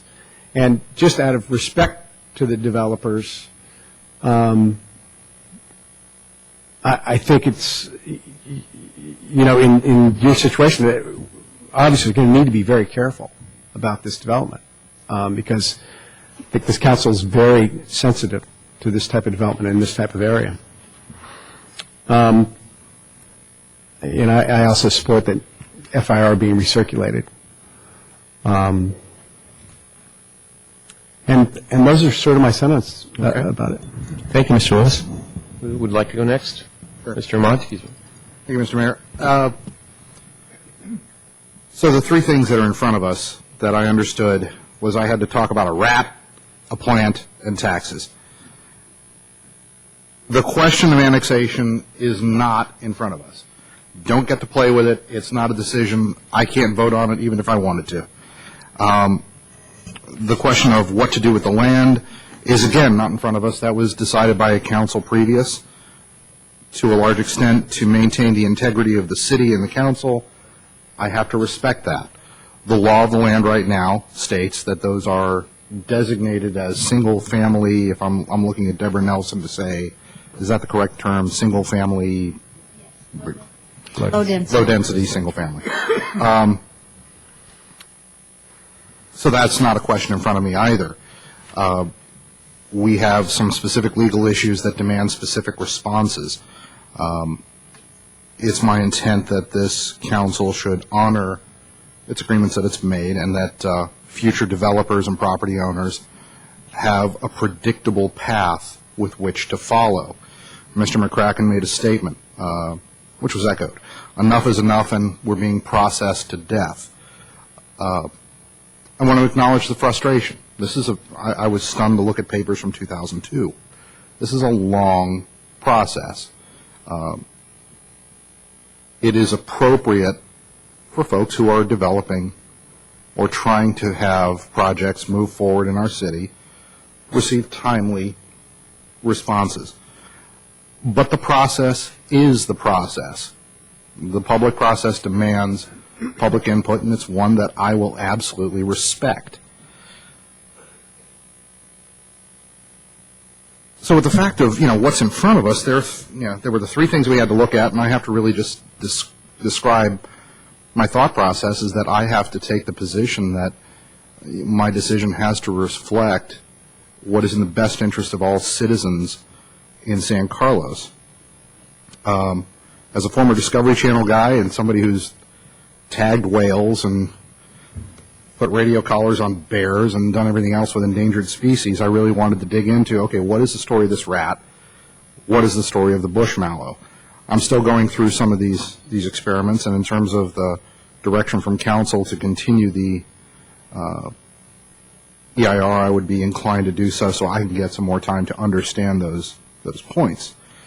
With regard to the tax, I probably have a very different viewpoint on this.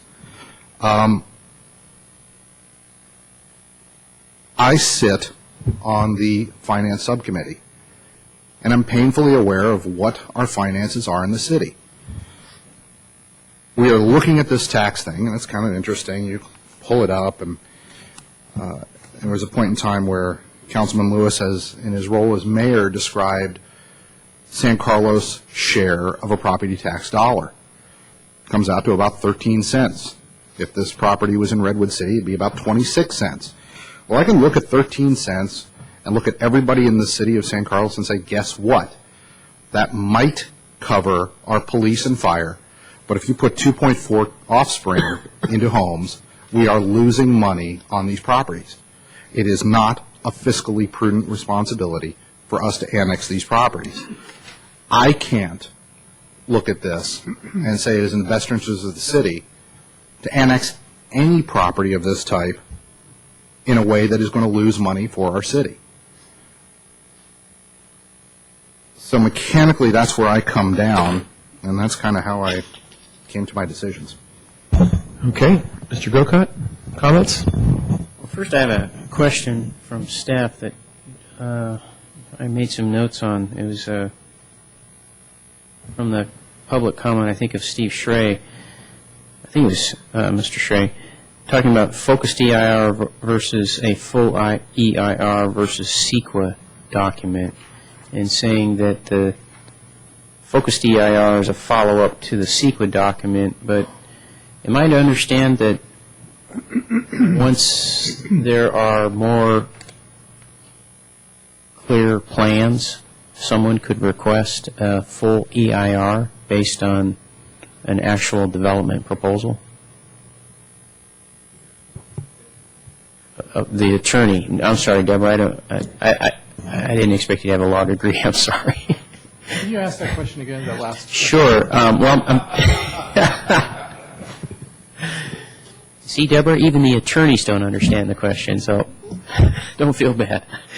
There was a question or a comment that a focused EIR is really a follow-up to a CEQA document, and that one could expect, this is what I think he said, one could expect a full EIR in follow-up to a focused EIR once you have a real development plan, once you have real plans in front of you that show you, actual houses and driveways and so forth. I think I can address your question correctly. I mean, this focused EIR is a bit unusual in the sense that the city approved the pre-zoning based upon a negative declaration. There was a lawsuit challenging that. That lawsuit was settled. As a result of that settlement, the negative declaration that the city adopted and the pre-zoning that the city approved all stood. They were not impacted by the settlement. They remain legal. They remain valid. But the settlement agreement also provided, as an agreement between the city, the developer, and the petitioners, that the city would prepare a focused EIR addressing the bush mallow and the wood rat. So we're following a process that is a direct result of that settlement agreement rather than a process that would, you normally see in a CEQA process. And with respect to your question about whether or not we would have another EIR or a general EIR for a specific development proposal that comes before the city in the future, that's a possibility. It's going to, when the applicant comes forward with a specific development proposal and there are future discretionary acts that the city has to take, which would include consideration of the grading plan, for example, that would be discretionary. At that point in time, then city staff will have to evaluate, and ultimately the city council will have to approve, or whoever is approving the grading plan. Is there more CEQA review that needs to be done at that time?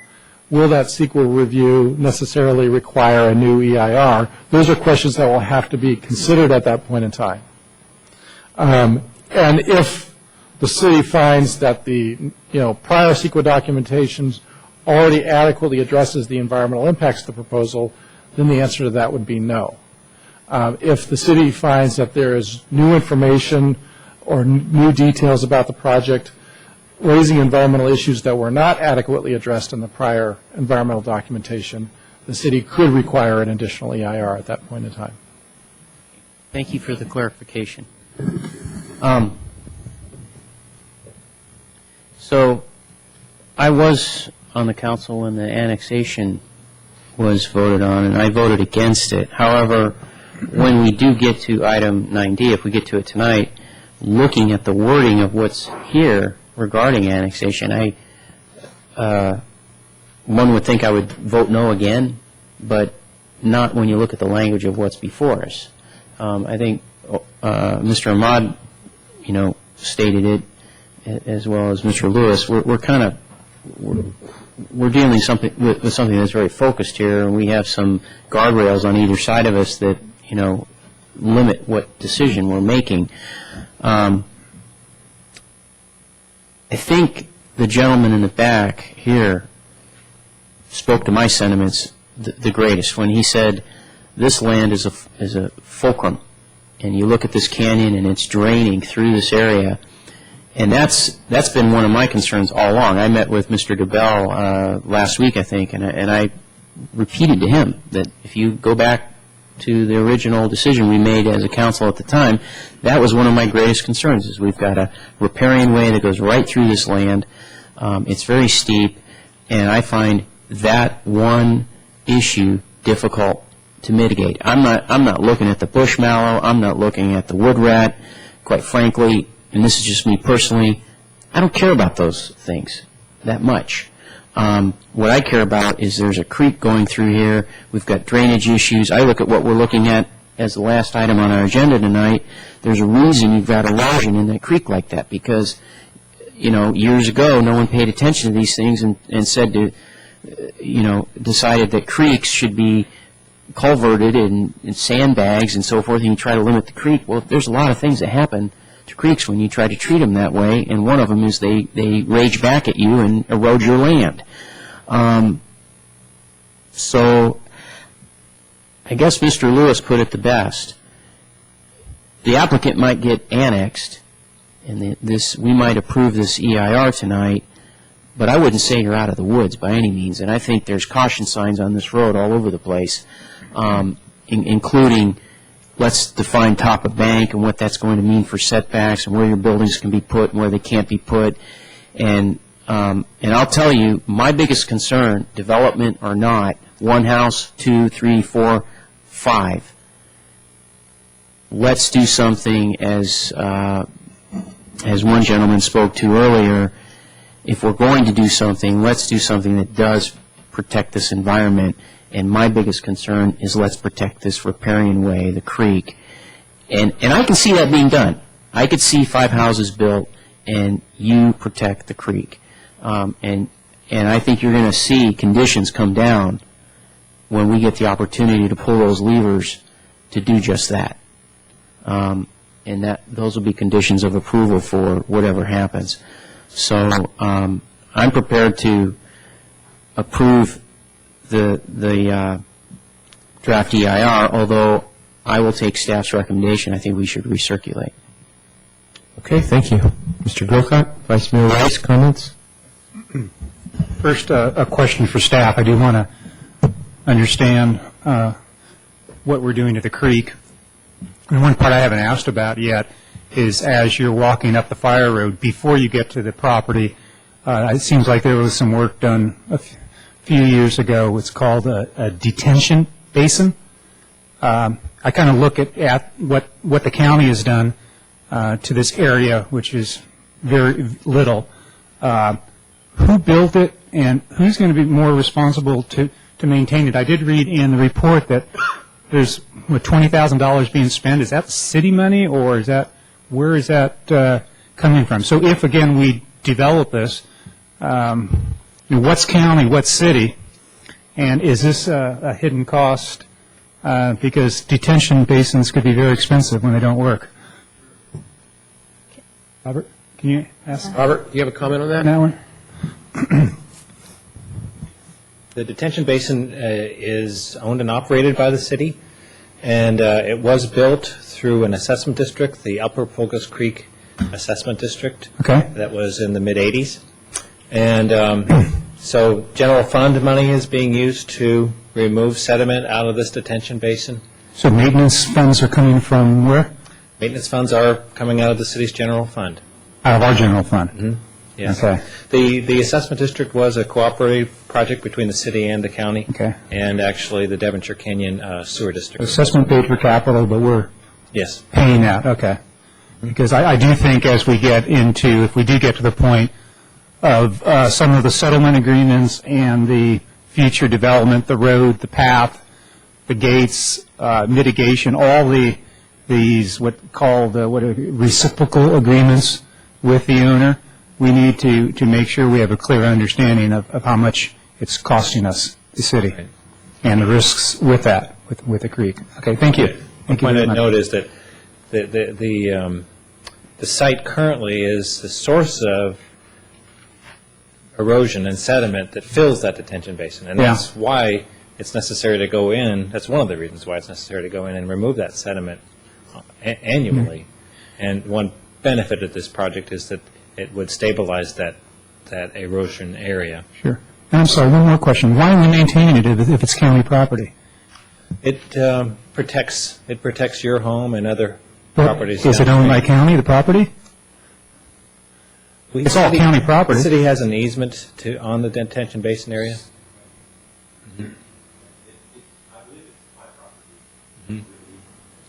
I was Okay. I was just going to comment through the chair a little more history on the Pulgus Creek District. Prior to that particular drainage district being formed, both the city and the county were subject to some pretty blockbuster damage claims because there was drainage problem in both areas.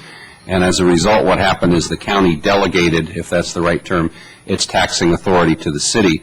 In response to one of Bob's questions, when the drainage project was put in, the money that was raised was only for the capital cost to install the project. There was no operating and maintenance money. But I think Councilmember or Vice Mayor Royce's point is well taken, that as you potentially look at future drainage problems, and as you know, we're looking at anywhere from $10 to $40 million of need in this community in future funding, you may want to build in O&M costs for that very reason. Otherwise, it does hit the general fund.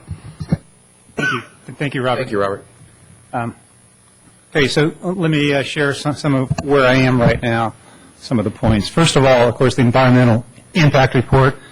I'm very satisfied. I think what the original draft EIR, the updates that have been done here on the environmental impact report, I think we have put the developer in a situation where they actually went out and did adequate work, and Rod kind of spoke about the environmental impact report.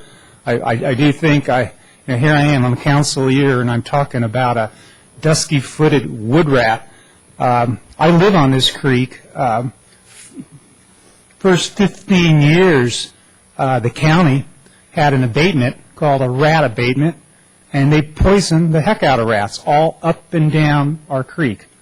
I don't know how far they went, but I saw county people walking up 2 or 3 times a year. I saw fish and game personnel walking up and down, and rats, including dusky-footed wood rats, are an issue if you live next to a creek or you have a house where you got rats in your attic.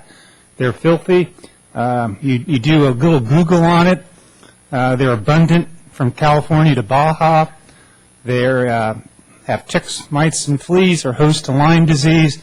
I'm sure there's other animals that have this sort of thing, but I can't believe that we're, spending money. I mean, these rats, you give them feed and a mate and a house, they are going to infest that canyon because you don't have snakes, you don't have a lot of cats, and you're going to have a rat problem. So when we do, and I do agree that we should reissue the EIR, I would surely like to take a reasonable approach to this rat, because cockroaches and rats are going to outlive us all, and I just don't have any passion for either one. And I can't believe the patience that Mr. Dobell had in spending money on this dusky-footed rat. As long as they can cook. Maybe they'll open a restaurant. There are special rats. Pet rats are okay. Famous French rats are okay. It's all control now. And I hear there may be a Rats 2 coming. I don't know. Rats 2. Getting back to the point. Okay. So that's my point with the environmental. Also, I think in environmental, a couple of people commented. I went through some tours. Barbara Pattison hosted some creek preservation walks years and years ago.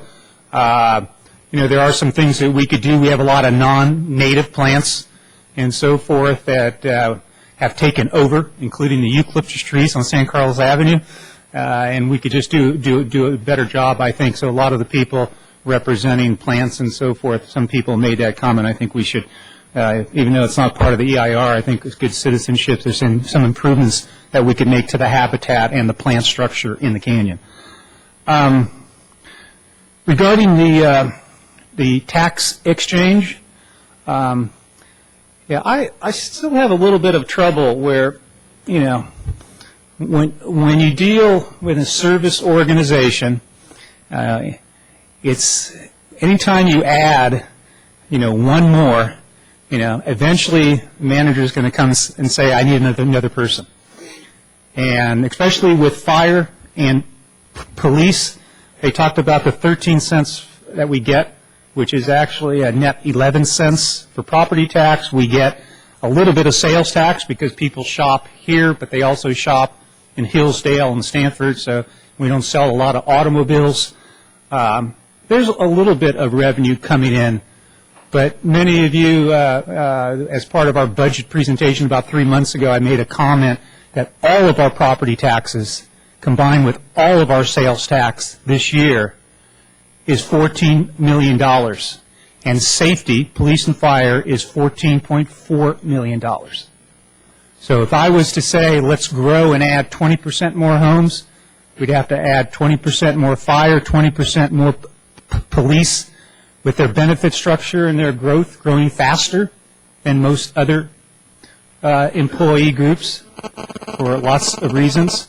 To me, adding 1 or adding 20% is always a concern of having additional growth in a city that needs to be really careful in growing anything right now for the next, with the economy, growing anything in the next 3 years. I think we need to be careful there. So I'm not excited about the tax exchange, although I think it's probably a given. The annexation I'm very mixed on. On one side, the developer has really done his duty. He presented things back when I wasn't around, starting in 2002. There was pre-zoning in 2004. The city approved this. I mean, we're basically letting him along. We're basically saying annexation is a very fine line now as we hand it over to county to make them make a decision. In my heart, I'm not a growth guy in the hills. But to be fair to business and to be fair to people, I do think we do need to be careful in how we've led the horse to the trough here in making a decision that's right and fair. With that,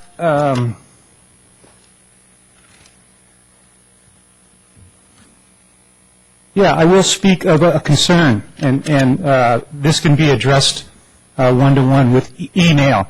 I do see this San Carlos Devonshire Canyon Open Space Alliance. I've dealt with several alliances in business. Alliances are generally partnerships. It's multi-entities of people that come together for a cause. I've seen where the alliance has done a good job in raising questions, in filing lawsuits and trying to get the right things done. But I haven't seen any efforts of anybody from the alliance, or maybe I'll broaden it to the city of San Carlos. You could blame me in working with Mid-Peninsula District. There's some organizations out there in fundraising and converting a little less time talking to the attorneys and a little less paper and getting a foundation and trying to raise some money. This is all private property. I really do think open space is something we need, but we have to have the right mechanism in place, the right organization to create that excitement for all the people in San Carlos. Someone talked about people who live in White Oaks. I think there is a tremendous opportunity for trail connectivity, easements, walking paths connected to downtown, open space that is truly purchased open space. I would surely like to turn the tides this next week and try to think about getting, to me, something done with open space. And I'm disappointed in 5 years I haven't seen anything. I'm not blaming the open space. I'm just blaming the process that we go through where, unless I'm missing something, I don't see any funding, any money to do anything. Nothing's been done. So that's my only disappointment. And with that, I'll turn it over to our mayor. Excuse me, Mayor Grisilli. I have one technical question that I forgot to ask, which is on the fire access with the proposed development option 2. Does this allow for the fire truck turnaround and everything? You may have covered that, and I apologize. If you could give me a refresher on that. Yes, it does, and we had a conversation with Fire Marshal Polisi today, and I see he had to leave. But, he is here? Oh, there you go. You want to answer the fire? Excuse me. And of course, you'll be brief, Mr. Polisi, won't you? Absolutely. Thank you. Good evening, Mayor, Council. Thank you. Specifically on your question on the access, there's going to be 2 points of access that could be available to us. It would all depend on the final layout to where the structures would be placed. As far as a turnaround, there would be no way a turnaround could ever be placed in that type of topography. Given the slope, given the fuel, and given the climatic conditions, we would never even attempt to turn around a piece of fire apparatus.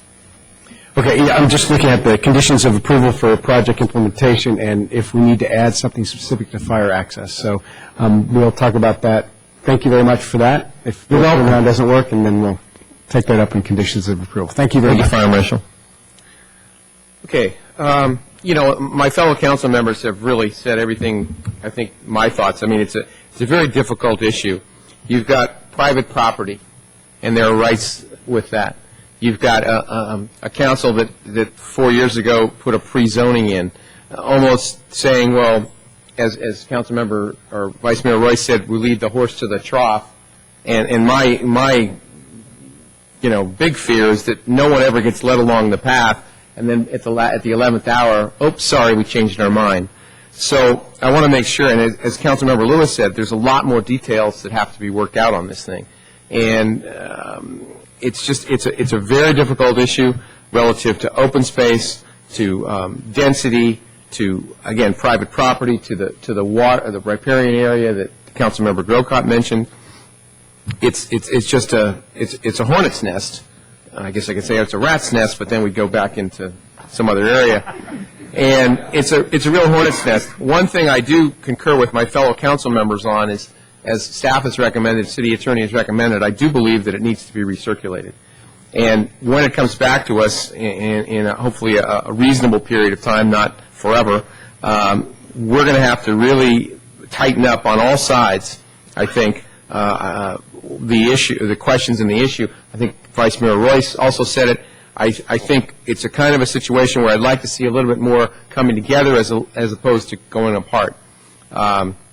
I think whichever way we vote on this, if and when, whether it's this evening or whether it's in the future, I think that both sides have to weigh their rights and their futures, and the city has to be aware, all the citizens of this city have to be aware that if there are legalities moved on with or legal questions or challenges, is that the city's going to be in the middle of it no matter which way it goes. So I think that also has to come into play. So those are my comments, and we've been here a while, so I will entertain a motion. Yes, Mr. Lewis? Just a question, a technical question pursuant to that end result. If council wants recirculation, what's the appropriate motion for council? Direction to staff, a motion to direct staff to recirculate the EIR, to the final EIR. So moved. Second. It's been moved and seconded to recirculate the environmental impact report. To have discussion on this issue from the council? The only, not really a discussion, but a question of staff, then if we do that, what's that do to 9C and 9D? Is it those follow? Right. The discretionary decision, for example, of the tax agreement needs to have the FEIR certified. Mm-hmm. So we would bring them back at after the recirculation period is done. Very and good. We'll reschedule it for the council. And the only point I would bring, I apologize, is any other comment on that? What I would like to do is, it's all well and good that we're going to recirculate and bring it back. But having said that, I would rather have it sooner than later, as opposed to, in other words, specific. I know we can't identify the exact date today, but I don't necessarily feel it's fair to the developer, if we did vote on this in a positive way, that it's all of a sudden extended out into ad infinitum. So I really would direct staff, hopefully, to come back at our next meeting or within even in memos or whatever, to get a specific date that we could have this. Now, with that motion, I know we need to vote on that, but also, should we discuss conditions of approval if they go beyond the resolution that's in the packet tonight that we've all read and are prepared to discuss? In other words, is there going to be further discussion about those conditions of approval when this comes back? I would think so. Okay. All right, any discussion? Yeah, I'll call for the roll call, please. Councilmember Ahmad? Yes. Councilmember Grocott? Yes. Councilmember Lewis? Yes. Councilmember Royce? Yes. Mayor Grisilli? Yes. All right. Mr. Mayor, move to extend the meeting to 11:30. Second. It's been moved to second to extend the meeting to 11:30. Any discussion? All those in favor? Aye. Aye. Okay, thank you. All right. B, C, and D, we're going. We'll move on to item 10A, new business. Give a second here for everybody to clear out who needs to clear out.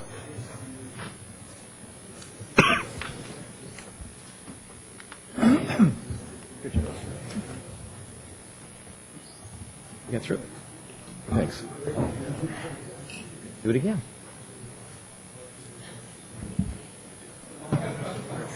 Thanks, Deborah. Yeah. Yeah. Okay. Item 10A. Folks, if you're going to be leaving, please do. If you're going to be staying, please sit. Consideration of approving a Proposition 218 notice for the purposes of increasing sewer rates by 7%, setting protest hearing on February 17, 2009. Mr. Will? Robert? Mr. Mayor, just point of clarification, I just explained to Mr. Wheel The agenda is incorrect. It should be February 9. The staff report is correct. But So the agenda- February 9th, 2009? February 9. All right, thank you. Typographical error, no Thank you. problem. Thank you, Mayor. Why is this before you? The sewer treatment plant that the city sends its wastewater to is in need of repairs. It was built in 1980, and it's been 28 years, and really not a whole lot has been done to it, and it's time to fix it up. Mr. Weiss, could we close that door or maybe ask folks to move out or one or the other? Excuse me, I'm sorry, Robert. I want to make sure everybody hears what you're saying.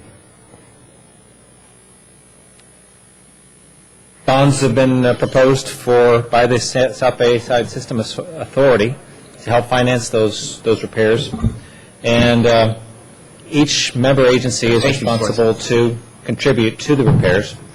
This 7% proposed increase would cover the first bond proceeds, and we've talked about it earlier. I believe it was in October that the council looked at an agreement that committed to the city's share of the bonds, and this rate increase would then create the means to pay off those bonds.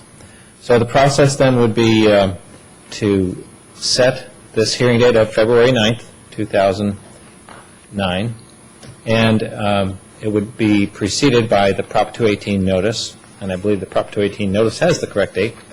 And at that time, the council then would hear protests.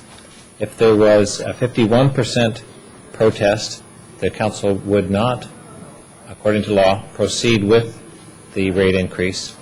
But less than that, it would be at the council's discretion to undertake that rate increase. And with that, I'll entertain any questions. Questions for Robert? I'm just trying to understand that last part. If it's, and I don't want to say it just if it's lower. I guess either way, if something happens in this process and the 7% is either not enough, or something happens in the process and it turns out 7% exceeds what is actually needed, explain to us what happens. Well, the rate increase is proposed for 7%, and that would be take effect July 1st, 2009, and be in effect in perpetuity, but the intent is not to look at a rate increase again until June 30th of 2010. So it is somewhat of a moving target about how much money is needed to finance this capital program, and we really just wanted to look at 1 year at a time because the picture is pretty clear for this first period, but we don't know how quickly that capital program is going to proceed and how much we didn't want to raise rates more than they needed to be, so we only looked at one period of time here. So one might say also that the impetus is the bonding. Yes. But it's not only the bonding. And because we'll be doing this at this time, it means we won't be looking at a rate increase until the date you Right. stated, which is out a little further than we might otherwise look at a rate increase. Did I state that correctly? Yes. Okay, thank you. Mr. Mott? One of the things that came up, we had a presentation a few months back where we saw rate increases every year, and I think we had a 10-year presentation. So at this point, what I'm hearing is that we're only certain about the first year, but years 2 through 10 are questionable? Yes. In my mind, they are. I saw that same spreadsheet, and Mike, I would like to see how this capital program lays out and what the bonding requirements are as it goes forward. I also want to take a look at our sewer enterprise and see what its financial requirements are. My sense is that we're going to need more money to operate the sewer collection system that the city operates, but I don't know how much. And I want to get a good handle on that before coming back to you with a long-term rate program. So just to follow up, again, part of that initial process was sewer improvements for our facilities, not SBSA. There was also additional headcount. Right. There was some additional capital expenditure from monitoring and measurement, and then there was discussion of, I'm going to get the terminology correct, the pump house or the collection facility that then does the feed out to SBSA. that there were 3 pumps we were going to replace. Is that improvement covered in this 7%, or is that something different? Well, the 7% really only deals with the first 50 million bond measure for SBSA. Okay. Their capital program is on the order of 300 million. Right. So there are unknowns out there, and that's why I really only wanted to look at 1 year at a time. Did I answer your question fully? Not exactly. I was still curious about the capital improvements that are supposed to be on our side of the sewage treatment and not the SBSA side. So the 7% does not address those capital improvements. Well, the council has been very responsible in raising rates prior to today, and I feel that the capital renewal of the collection system is already built into the rate structure as it is today. So I've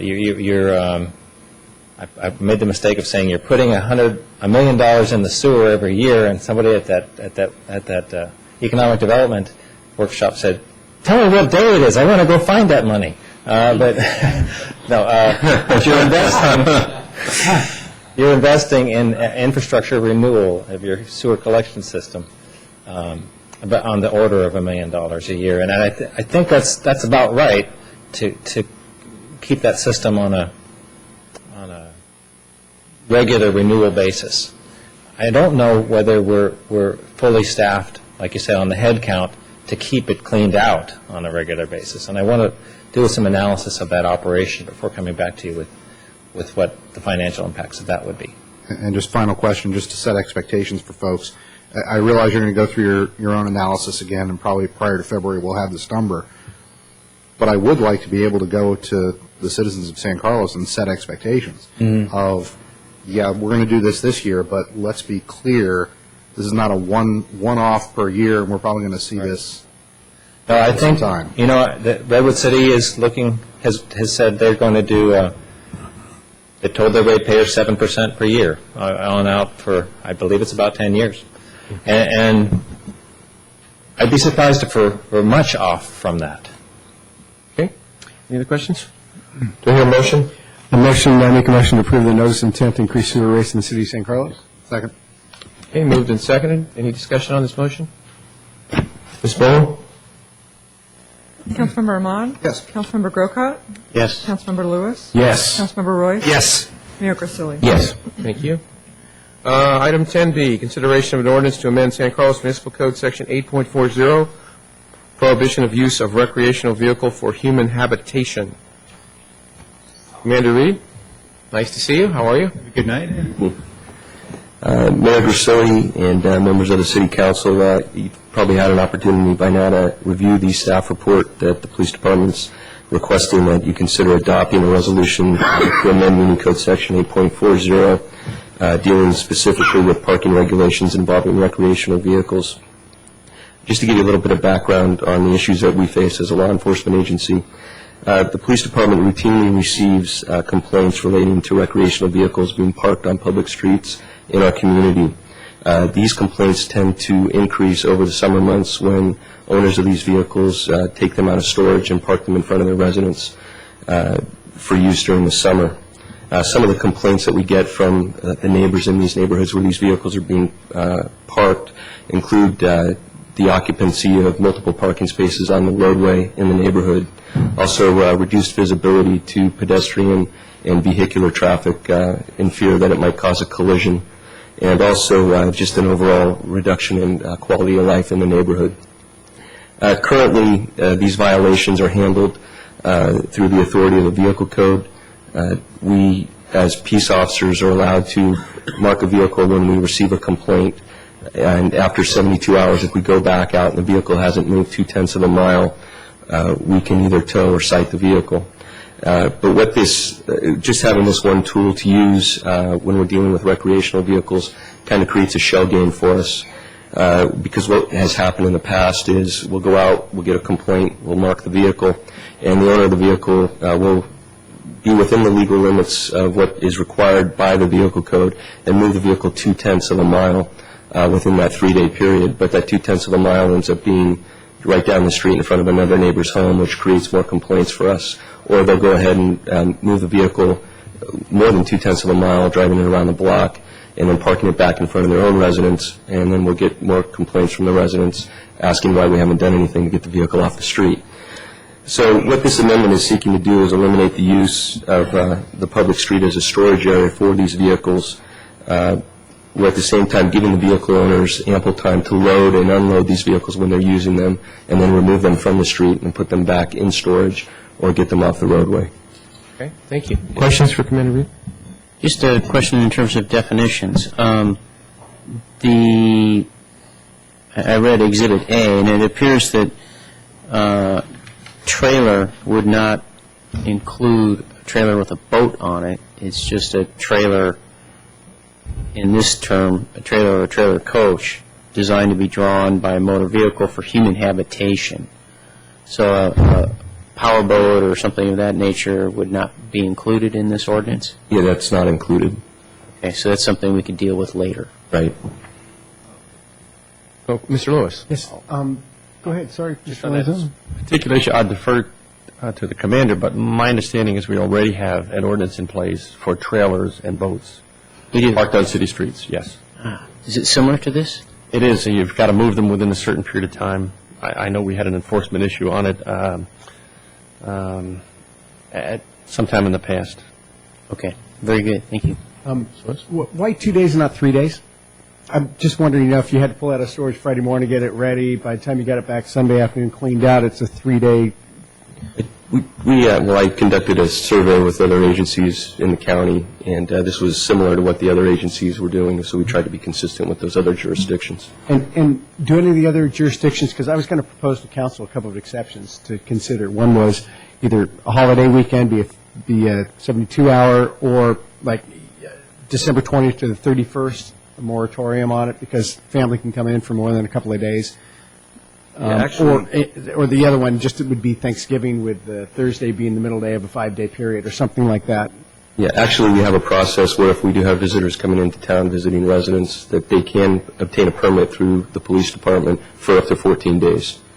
Right. I was just wondering whether or not that creates a lot of extra work, and if we wrote it into the law, because these are holidays of the typical periods, that those just be exception periods, and that could save some permit and some neighbor squabbling. It may just solve more conflict and more paperwork than we currently create. Yeah, usually in the process that we have established right now, when someone does apply for a permit, that's circulated through the police department. So if we receive a complaint from a resident, we already know what our response is going to be. We don't even have to go out and contact anybody. Yeah, I guess here the situation I'm trying to prevent is it's Christmas week or whatever. It's a 10-day period. Everybody's off work. Somebody didn't apply for a permit. Aunt Betty and Uncle Rod are in the RV, and the neighbor next door, they've had an ongoing argument, and they call the police. It's just like, because it's 2 days, we're creating potentially a problem, and I think that we could logically expect that people might want to do that for a few. Yeah, that's happened in the past where someone's complained about a vehicle showing up on their street, and we've actually gone up with a permit, filled it out for them, and given it to them. Right, and that's cool, and that's San Carlos and wonderful, but it's more time and more work, and, if I'm getting robbed next door to the RV, I'm getting, anyway, I understand. Thank you very much. Okay, all right. Thank you. Okay, any more questions for Commander Reed? We do have a person who wanted to have public comment here. Mike Bruno. Mr. Bruno here? Okay, great. You stuck around to the end. It's not the end. Please state your name and city of residence, please. Mike Bruno, and I live in San Carlos. Thank you. In fact, John's father-in-law is one of my neighbors. I just found out today. I just met him. I had a nice conversation with him today. I've been in San Carlos, resident here for 45 years. About the last 25 years, I've been a recreational vehicle owner. And I must say, on my part of Club Drive, which is Lower Part of Club Drive, I utilized that street for some years with a cab-over camper, but I now have a Class A motorhome, which I park here on my office property on Laurel behind a gated enclosure, so it's been off the street for some time now. In talking with Commander Reed, there's one item here, or one part of the ordinance recommendations that I'd like to address, and that's with regard to the time allowed to prepare and either an arrival or a departure of a trip, and I think that's would be section B. Let's see. That's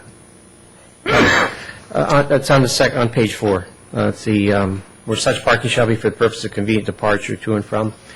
As I understand it from Commander Reed, if I come in, bring my home motorhome to my property at say 10 p.m., come home from a trip 10 p.m. tonight, I would only have until 10 p.m. tomorrow night to unload it, clean it, and get everything out of it, and move it back to a different location other than my home. And that's really not enough time. I would like to see it changed, if possible, or recommend it be changed to a second day following your arrival. Because, we're talking about, we don't have, a period of where it's going to be light the whole time. We've got 9 to 12 hours of dark. And, yes, you can go out and back and forth in your motorhome, carrying things and so forth, but it's just not really convenient. So I would like to see that at least extended for an additional 24-hour period.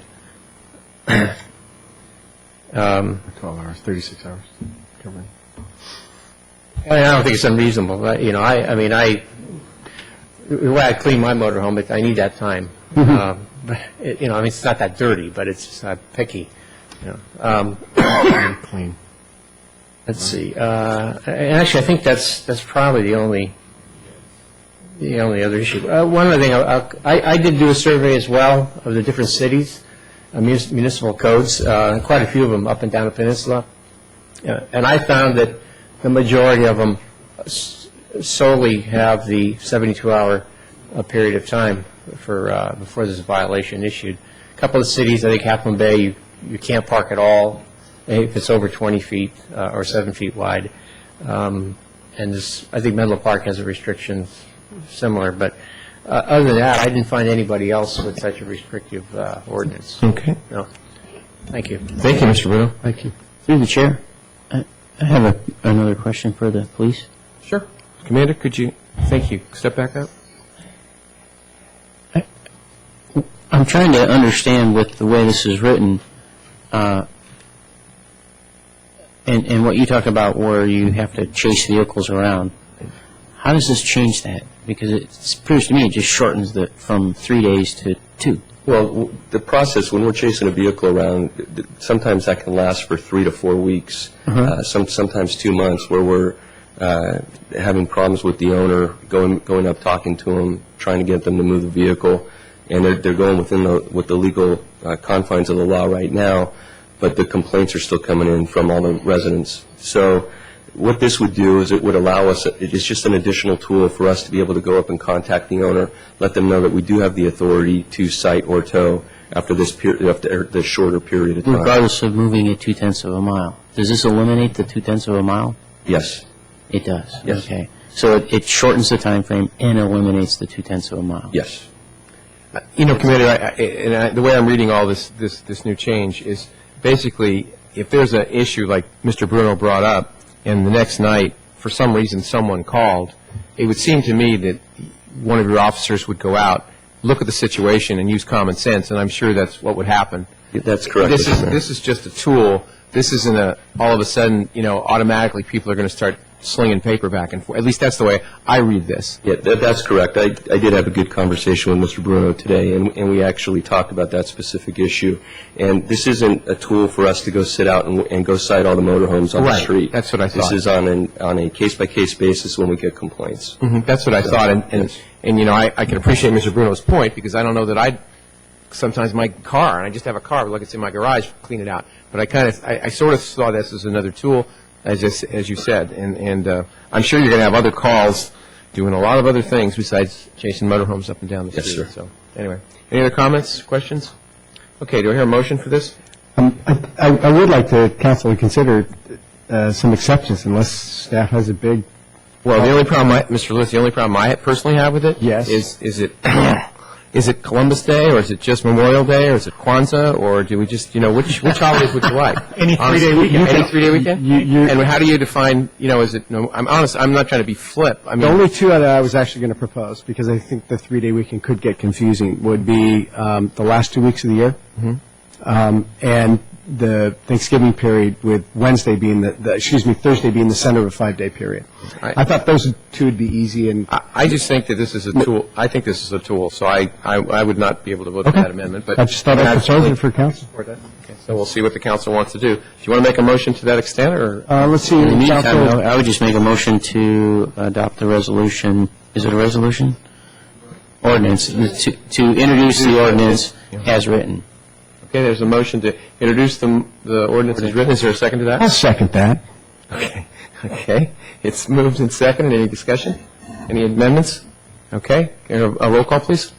Councilmember Ahmad? Yes. Councilmember Grocott? Yes. Councilmember Lewis? Yes. Councilmember Royce? Yes. Mayor Grisilli? Yes. Okay. Moving on. Boy, are we good. Okay, item 10C, consideration of a contract with Greg Rubens of Aronson, Dickinson, Cone, and Lanzone for city attorney purposes. I'm sure this will be a very brief report. Mr. Mayor, members of the City Council, pursuant to Mr. Lanzone's retirement, we prepared an RFP for city attorney services. A subcommittee of the council selected 4 firms out of the 8 that applied for interviews. Interviews were held, and staff was authorized to negotiate a contract with Greg Rubens of Aronson, Dickinson, Cone, and Lanzone's office. That contract proposal is before you, prepared by city staff in conjunction with special legal counsel Cynthia O'Neill, and I believe it's been agreed to by Mr. Rubens, so it's before you for consideration at this time. Questions for Mr. Weiss? Okay. I'll entertain a motion if there is one. I'd like to make a motion that the City Council authorize city manager to execute a contract with Greg Rubens of the Aronson, Dickinson, Cone, and Lanzone for city attorney services. Okay, it's been moved and seconded to approve item 10C. Any discussion further on this item? Okay, seeing none, please, could we have a roll call? Councilmember Ahmad? Yes. Councilmember Grocott? Yes. Councilmember Lewis? Yes. Councilmember Royce? Yes. Mayor Grisilli? Yes. Thank you. All right. Congratulations, sir. And item 11, redevelopment agency. We now are we commissioners now? What are we? Directors. Directors, excuse me. How could I, why shouldn't I look to you to know that? 2001 day, as yeah. opposed to producer. Consideration of a budget resolution, which is attachment 1, appropriating $45,000 of unappropriated reserves from the RDA General Fund and a professional services agreement, attachment 2, in the amount of $44,822 with Winsler and Kelly to perform hydraulic modeling for Pulgas Creek as part of the Drainage Master Plan Capital Project C9473. And Robert, you're back. Thank you, Mayor. Yes, I'll be very brief.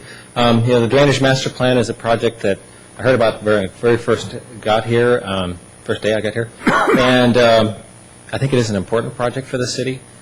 This, I think I would take a different approach on the Drainage Master Plan, which would be to look kind of what we talked about earlier this evening on the Winding Way, towards something called hydro modification management, which is trying to manage all these sources of runoff up in the upper part of the watershed, which lead, in some cases, to erosion. That's the larger Drainage Master Plan. Not long after I got here, I was asked to come out and visit a site where we were experiencing erosion. And this is 1090, looking from Industrial Road down Pulgas Creek. 1091 Industrial Road is on the right, and you see the erosion here. The turbulence that's kind of in the foreground of this picture is associated with the Pulgas Creek Pump Station, which is discharging at this point in time. This picture was taken January 4th, 2008. And so the work by Winsler and Kelly would evaluate the hydraulics in this channel, which are kind of complex because we have tides coming in, we have regular creek flows, and we have the pump station also discharging. And the property owner is moving forward with emergency repairs to that one failed area, but actually the whole creek, this whole stretch of the creek needs to be addressed in a larger study so that this type of erosion doesn't spread. And this hydraulic analysis would aid in all of that, and also, as well as in helping determine what the responsibilities are for the cost of the repairs. So I would recommend approval of the action as proposed, Mayor. Okay. Questions for Mr. Will? Okay. No questions? Do I hear a motion? Mr. Chairman, move to adopt resolution number 2008- 82. No, I'm sorry, it's RDA. I don't have the number. Next in order. Next in order. Resolution amending the adopted fiscal year 0809 budget for the San Carlos Redevelopment Agency to appropriate $45,000 from the RDA General Fund to the Drainage Master Plan Capital Project C9473 and authorizing the city manager to sign a professional services agreement in the amount of $44,822 with Winsler and Kelly to perform hydraulic modeling for Pulgus Creek. I'll second that. Thank you, gentlemen. There's a motion on the floor. Any more discussion? Sure. Mr. Wilcott? Not really a discussion, but perhaps just more of a comment. And I appreciate the Public Works Director's comments. I'm going to vote for this, but I think the council knows I was strongly dismayed when it was decided that we wouldn't move forward with the drainage master plan under the guise of changing law and not having the money to do the improvements. I think this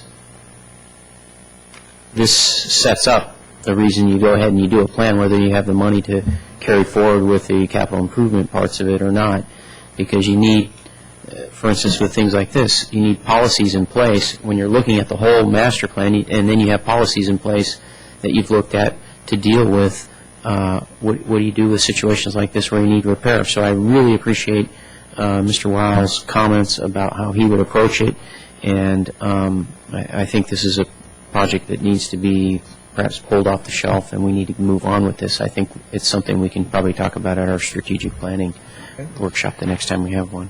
Thanks for your comments. In no disagreement, but I mean, I think we heard the number from Pardees was something like $200 million. And, when these economic times, I mean, I agree with you. It would be fantastic, necessary, and a great thing for this community, and I would support it. But, boy, I don't know, that along with several other big projects that could be several $100 million. Was the several million was for the study or the whole project, meaning the study and the improvements? Implementation and the whole thing. And that's where I'm making a difference is I think you can go ahead and do some of the work up front and then hold off on the capital improvements. You don't have to do those right away. And the reason you do that is so that you know the scope of your work and you also begin to set some policies in place about these riparian corridors and how we treat them and so forth. Yeah, and I do get that. I just think by the time we did that study and we had any money to do anything about it, we'd have to redo the study. And it's just millions of dollars. And that, I'm with you totally philosophically. Okay. Any other discussion? Motion's on the floor. Can we have a roll call, please? Director Ahmad? Yes. Director Grocott? Yes. Director Lewis? Yes. Director Royce? Yes. Chair Grisilli? Yes. Okay. And item number 12 was adjournment, and this meeting is adjourned. Woo-hoo.